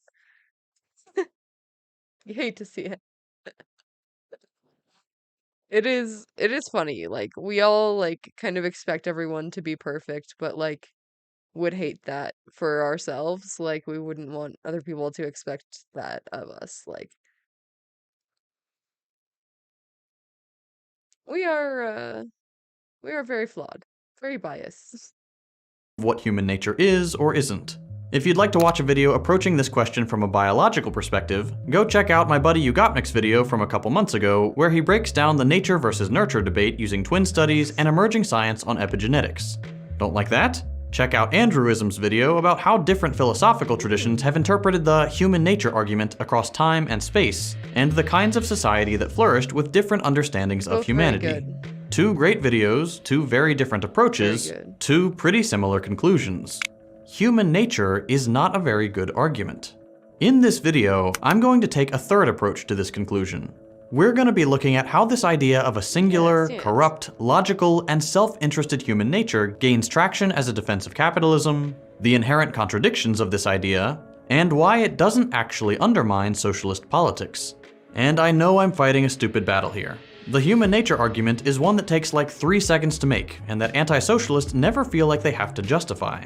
Except maybe by pointing to someone doing something bad and calling it proof, or relying on the assumption that if a past socialist experiment failed, it was because of human nature. Debunking this is going to take me many minutes, because I'm not going to take those easy shortcuts, and maybe that makes what I'm doing even dumber. Anyway, the first thing to address with a lot of these human nature claims is how weirdly essentializing they are. For some reason, when human nature is invoked, it's always the part of human nature that sucks that we focus on, despite the fact that we have millions of examples of people being selfless. People regularly make massive personal sacrifices before their brain even has the time to compute what kind of selfish benefit they might gain from it. There are plenty of documented cases of people jumping in. What is happening? My internet's like lagging. Buffer faster. For now. We were just talking about instant gratification, but I really can't stand this kind of shit. Okay. I don't know what the fuck is going on with my shit. I don't know if it's like my internet. I don't know. I should be back, maybe. Yeah. Oh, my jaw hurts. Well, yeah, looks like it's back. Okay. Okay. I'm gonna run this back a bit because it took me a minute to realize. Smith imagines, which is to say he guesses, that the history of humanity is one where we start trading small goods with one another. I'll give you this thing for that thing. Then we figure out that this is inefficient as we specialize in our labor, and therefore we start creating currencies. First we use salt and leather to trade goods, and eventually we figure out precious metals work best because they travel well and you can standardize them. And eventually, quite naturally, you get a market system based on maximizing the amount of precious metals you have. This then becomes more complex and larger until you develop systems of debt and accounting. And soon enough, you have capitalism. If you've ever taken an Econ 101 class, there's a good chance you've heard this story before. Capitalism, for Smith, happens very naturally, and it all starts from the fact that this is just how humans work and interact with one another. It's a really effective justification for capitalism, because if maximizing profit through trade is just what humans do, and it transcends time and space, then every outcome of trade is justified. Why would we ever question it or get in its way? Morality is always changing, it's different from person to person, and nobody can agree on it. But profit-seeking is immortal, and it's part of us, so it becomes untouchable. But like I said, this was just Adam Smith's best guess. When you go looking through history and throughout the world, as David Graeber does in Debt the First 5,000 Years, this story of truck and barter becoming currency, becoming capitalism, just doesn't exist anywhere. The ethnologist Caroline Humphrey puts it really bluntly. No example of a barter economy, pure and simple, has ever been described, let alone the emergence from it of money. All available ethnography suggests that there has never been such a thing. Most of human existence until very recently was spent just giving other people stuff. Different societies in different parts of the world did things differently. Some would have central collection points where resources just giving people stuff for free in this economy would be gathered and then redistributed. In other places, people privileged gift giving as a means of exchange. And almost everywhere, people just gave each other things and services either for nothing in return or the vague idea that the other person owed them one. Adam Smith's idea that people were out there figuring out how many bones were worth one really good stick. Even Jesus gave stuff away for free. Jesus was a socialist. And this eventually turning into capitalism is just not something we've ever been able to find historical proof of. What we do have plenty of proof of is that for most of human existence, we ran our economies on gifts and the common ownership of resources. Barter existed, but at most it was a very small part of human life, and one that you were pretty unlikely to ever encounter at any point in human history. The historical record doesn't seem to show that it's in our human nature to truck and barter, at least a lot less than it indicates that it's in our nature to work together and make collective decisions. And look, I'm not saying that we should limit our imagination for what society should look like based on what we think human nature is, or what we're able to find in pre-existing social models. I'm just saying that if your justification for capitalism is that it's more respectful of our propensity to barter, the historical record shows we are way— Human nature is a shit argument. My human nature tells me to eat a whole sleeve of Oreos. That's not good, though. Like, way more capable of doing things differently. Even if someday we find out that Adam Smith had a lucky guess and we did indeed spend most of history getting really good at trading stuff, that wouldn't make capitalism more justifiable because capitalism isn't just about trade. Capitalism is an economic system where a few people own all the tools we need to make stuff. The factories, the farms, the machinery. In other words, the means of production. And use this privileged ownership to employ the vast majority of people to work and transform it into something productive. Trade is a small part of the equation, but Adam Smith makes it seem like it's at the core of capitalism, and that it comes from who we are as humans. The reality is that capitalism is an economic system that has only properly existed for 500 years tops. The first people of our species, Homo sapiens, have been kicking it on Earth for several 100,000 years. Neoclassical economists like Smith would have you believe that we stumbled on W species. capitalism, discovered it, as if it were a fact of human life that was out there untouched, but informing the development of our species. These economists, the first capitalist theorists, set out to do for economics what physicists had achieved around the same time: discover a natural property of the world. But this project is impossible, because we made capitalism up. It's the product of a specific historical context. On the one hand, you had the growing power of a merchant class butting up against the dying power of a monarchical class. Feudalism was toppled over the course of a few revolutions and then exported around the world in a series of bloody conquests. And it happened not because we are built for capitalism, but because the feudal system just happened to set the stage for capitalism. Laws introduced the idea of private property, and technologies facilitating trade and production allowed people not born into nobility to acquire wealth. That's why we have capitalism today. Not because it's in our human nature, but because in a specific context it was the most efficient way to accumulate and then hold on to power. The idea that it was part of our human nature only came after. Our present hegemonic view of humans, as either a bloody, greedy, violent animal ready to descend into barbarity at the drop of a hat, or a rational, calculating, self-interested trader, came to dominate at precisely the same time as it became useful for giving legitimacy to the new political order. When capitalism emerged, it came with the myth that we are somehow incredibly rational in the context of a market, owing to our supposed predisposition to trade, but incredibly irrational and prone to violence in all other social matters. The natural solution seemed to fit with the existing society: an economy organized by a market coupled with a powerful state to keep the order, and the capitalist class at the head of the factory to keep us in line. So it stuck. It was endlessly reproduced as an incontrovertible truth, and, like the divine right of kings, became the myth that holds the justification for capitalism together. But it doesn't take much to see how contradictory this view of humanity Yeah, billionaires are just the new god kings. It's literally the same shit. is. It assumes that we are perfectly rational in economic affairs, geniuses at the grocery store able to make complex decisions and assess value on goods to find the perfect equilibrium between cost and return, but irrational idiots the second we have to make decisions about anything else, especially in the halls of government or academia. This is a useful contradiction for capitalist economists, because as soon as people act irrationally, meaning not like what their theories predict, economists can blame it on the fact that people are dumb when they aren't acting like the self-interest economic animal they expect humans to be, and their economic theories stay perfectly intact. Human nature is a safety valve for capitalist economics, a heuristic that can be used to model a society. Gave up the game. Yep. Paid whatever. 40? 40 mil?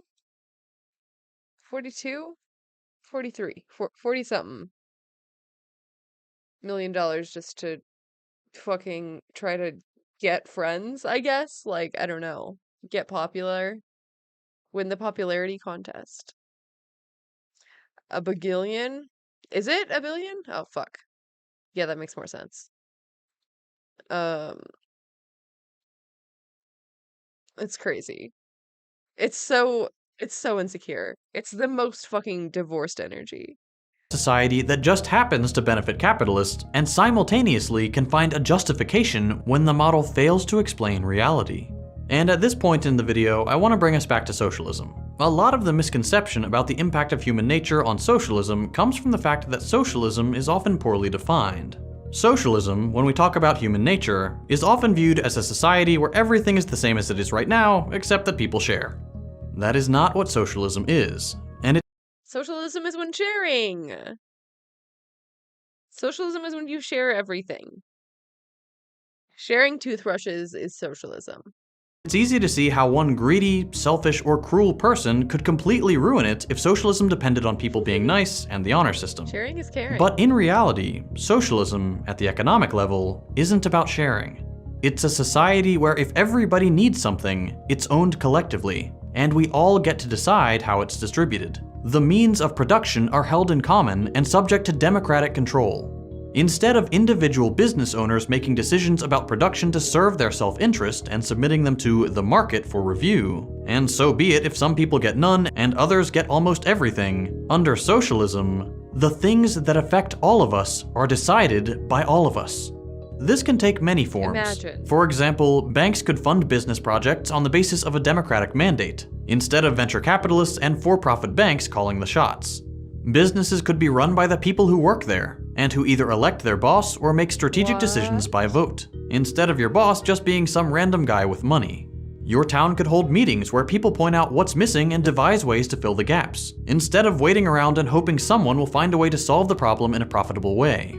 Trade wouldn't disappear, but profit would. You can be as selfish as you want in this context, but good luck convincing everyone else to prioritize your needs at the expense of everyone else's. Yeah. Without the power to withhold something from someone else because you're the sole owner. I wish fucking city hall meetings weren't just like insane people screaming about vax mandates or masks or trans people or whatever the fucking thing is that they're mad about now. What you'll find is that these systems reward those who collaborate. This doesn't mean every little thing has to be approved by everyone else, or that you have to be nice. Everyone is free to be independent so long as that doesn't require taking independence from someone else in the process. All socialism means is that for decisions of societal importance, it's only right that a democratic process applies. Today, we live under a system that rewards those who screw others over. That's a legitimate winning strategy to get ahead under capitalism. In a socialist economy, the only difference is the winning strategy, not the people. None of this implies a perfect society where no one is ever upset, just a society where greed doesn't let a few lucky people take advantage of everyone else. At the end of the day, we'll always squabble about what human nature really looks like. But holding ourselves back by imagining we can't transcend our weaknesses isn't going to get us very far. If you enjoyed this video, consider dropping a like. If you hated it, a thumbs down. You can check out my other content by following the links on your screen. Thanks for watching, and I'll see you next week. Wonderful. Excellent. Second Thought is so concise. Very well written content. Highly recommend. Now, let's do some kitty content. Cats. Day in the life. Oops, didn't do captions. I'm mad at the current thing. Yeah.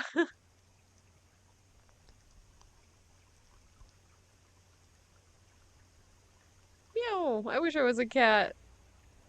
POV, you are a cat. Cat simulator. Honestly, is that a game? Because I would play that game. I know there's the Stray game, but it's kind of scary. It's kind of scary. I do want to play Stray though. Meow. They're so cute. Fuck, I love cats. They're so good.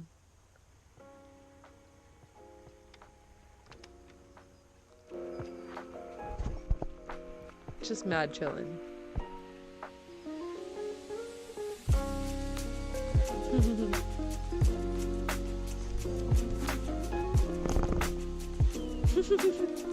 Run away!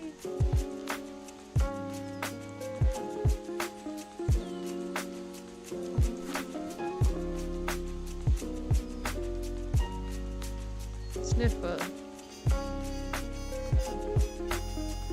Just take naps and annoy your owner. Honestly, that's what I want. I want to be an indoor cat and acquire the most treats and the most pets.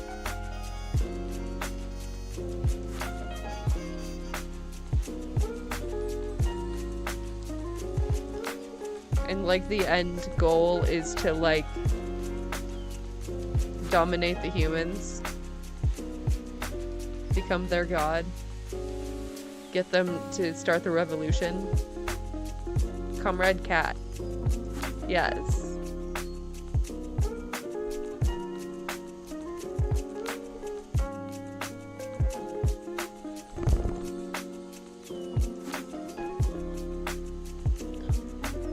Any indie devs out there listening to me?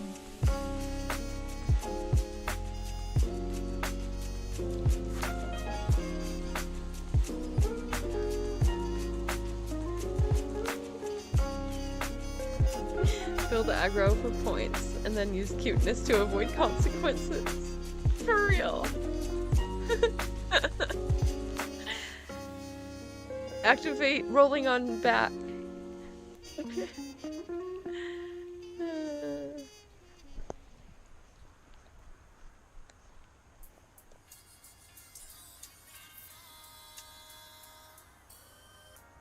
Purr and rub on their legs. I can only hope that my next life is gonna be in a cat. I can only hope. Oh god. Oh god. Oh god, I'm getting dizzy. Oh god.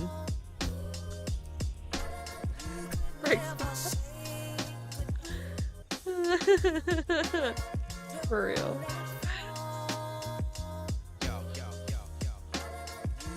My cats haven't hit that stage of sassiness yet. Thank god. Usually if I say like no or stop, they'll just like run away. Act like they didn't do anything. Cat with GoPro pooping in a garage. What the fuck was that? Big fight and mouse catch. Oh, that sounds brutal. I don't know if I want to hear that. Oh no. Oh no.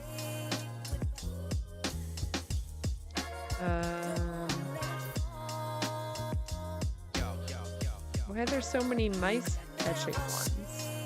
Why are there so many unrelated? Okay, give me this. Thirsty for ice water. Aww, thirsty kitty.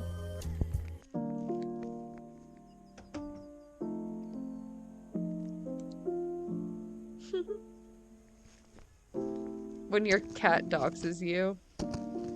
Oh no. They didn't even blur the license plate. That's not good, bro.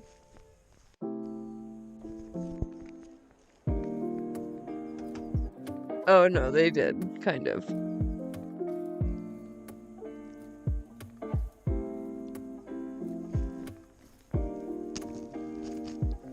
Don't drink the mud.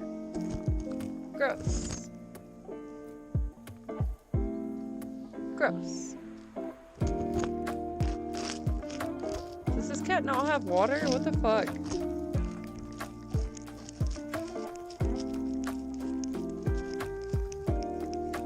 Dude, you called this ice water? This is just mud. What the fuck? Give your cat water! Why'd you do that? What the fuck, man?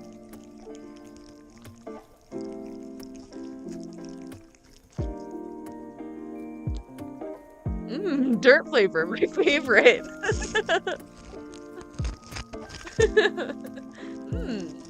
I can taste some oil.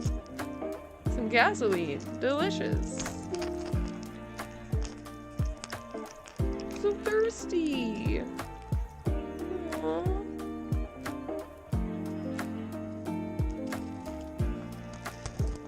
This poor kitty.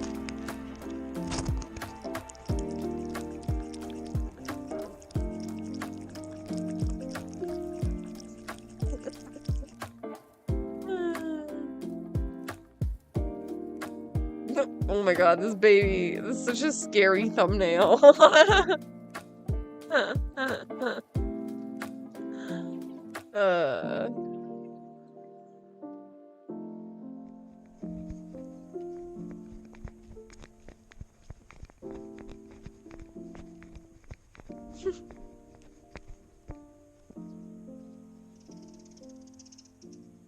So pretty.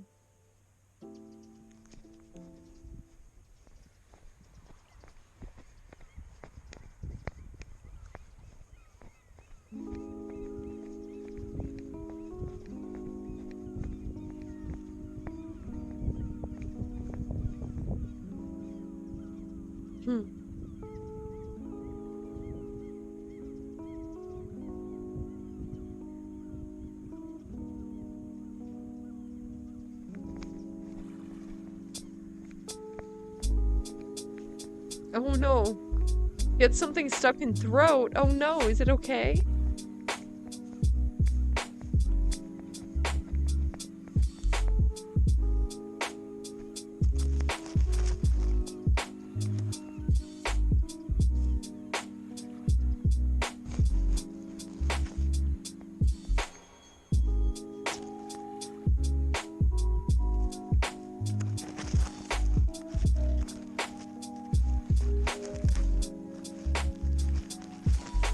Sniffer.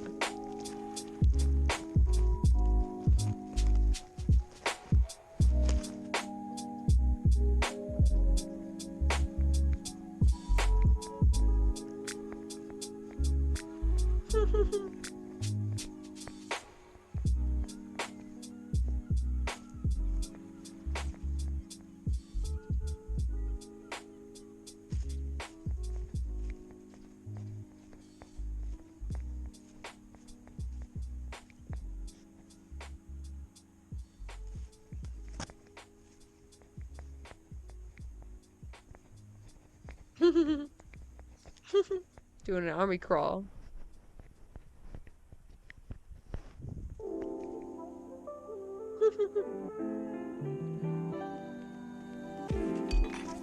Covert kitty.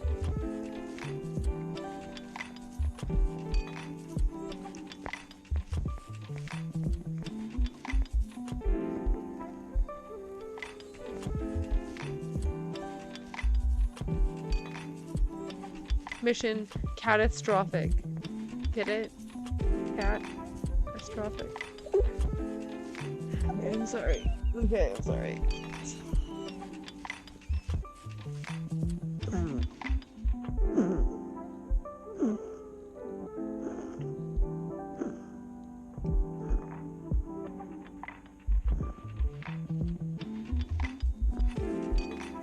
On the prowl. What's it doing? Okay, I don't actually want to watch this cat choke on something. What the fuck is this content? Cats have an argument about who's going to record today. Oh my god. Right. Eats a mouse. Why are they all eating mice? Oh my god. This cat be hunting. It's a very good hunter. Just walking around. Abandoned house? That doesn't sound very safe at all. Walking around its neighborhood? Adventure kitty?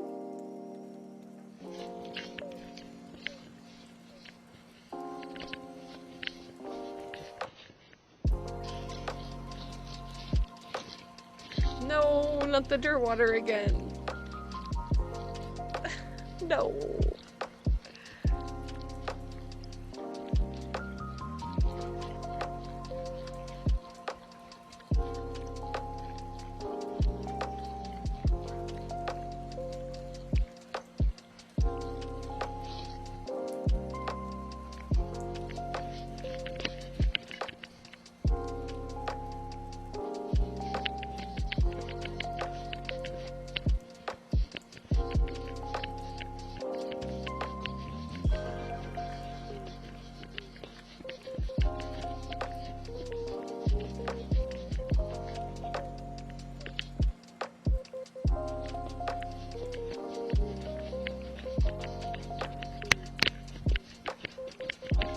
Oh, it's so shaky.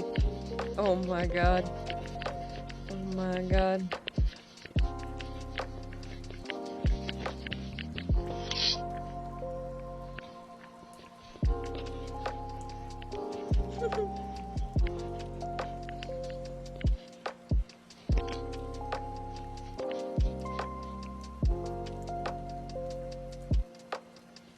I do like this the feeling of being small. Me too. Literally, POV, you are a cat.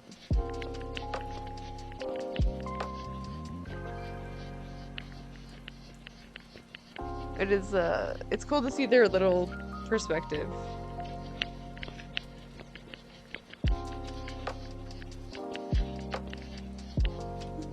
small bean. Just a small little bean.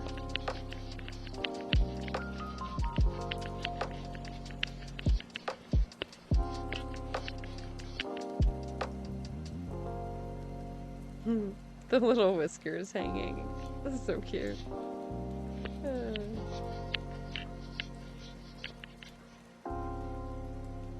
Damn, what happened to this footage?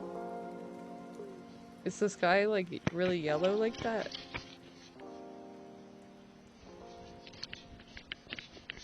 Camera took acid. Acid kitty!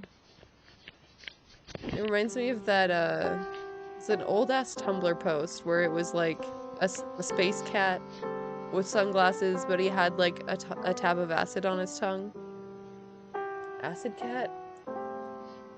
Meme? The dirt filter. Dude, this is such an old Tumblr meme. I don't think I'm gonna be able to find this shit. Oh my god, it's there. Oh, I was like compiling two different ones. This one doesn't have glasses. It's still very cute though.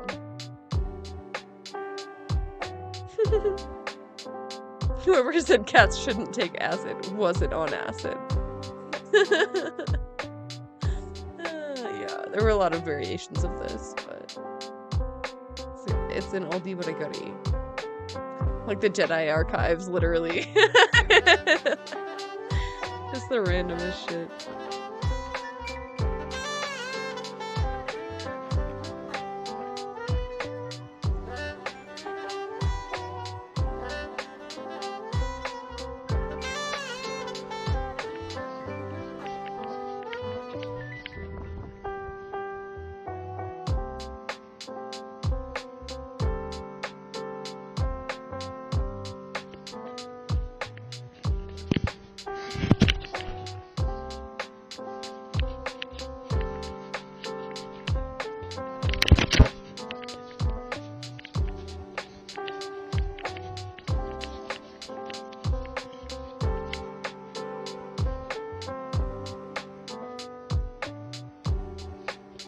Doing and exploring. So cute.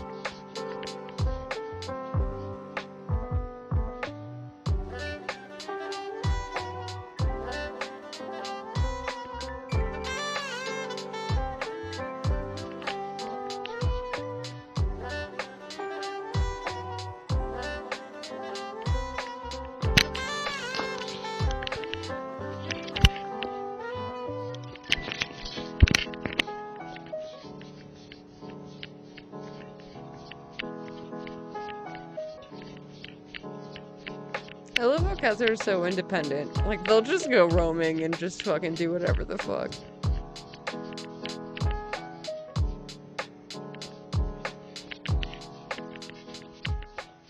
Meow, meow, meow, meow.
Whoa. Whoa, it's dark and scary. Oh no.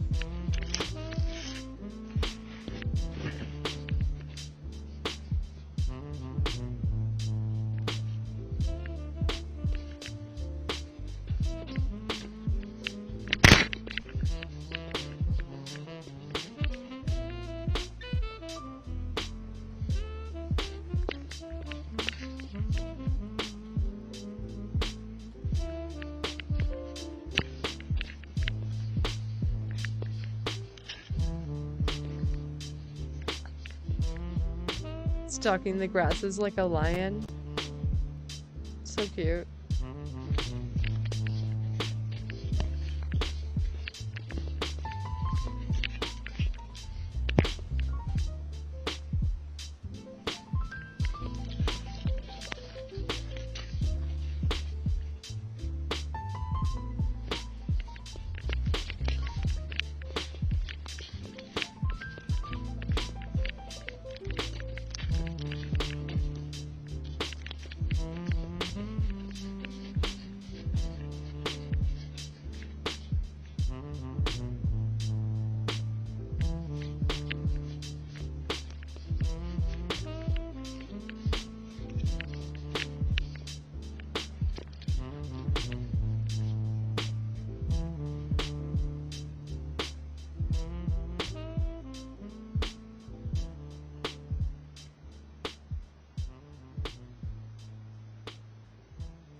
Little paws.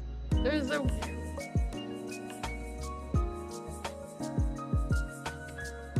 Fuck, I love cats. They're so cute. Oh, let's take me go inside. Aww. White people are happy.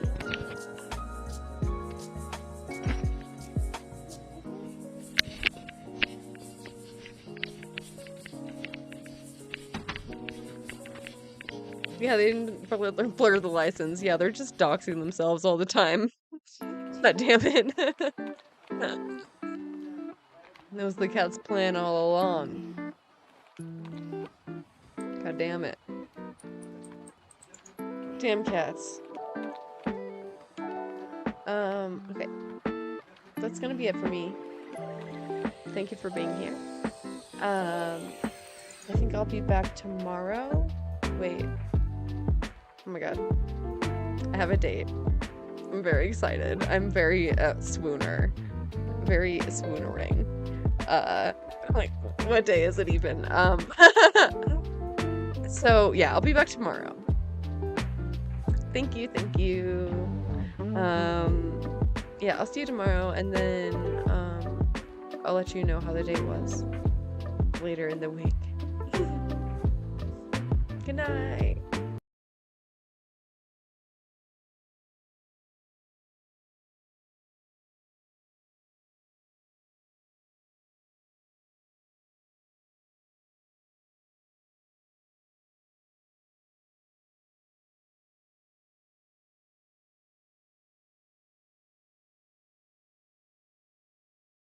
I was like, are you a conservative, ma'am? And like an old lady would be like, yeah, I'm a conservative. And I would fucking deck her, take her ballot and just rip it apart right in front of her face. I was like, you're not allowed to vote this way in California. That's right, bitch.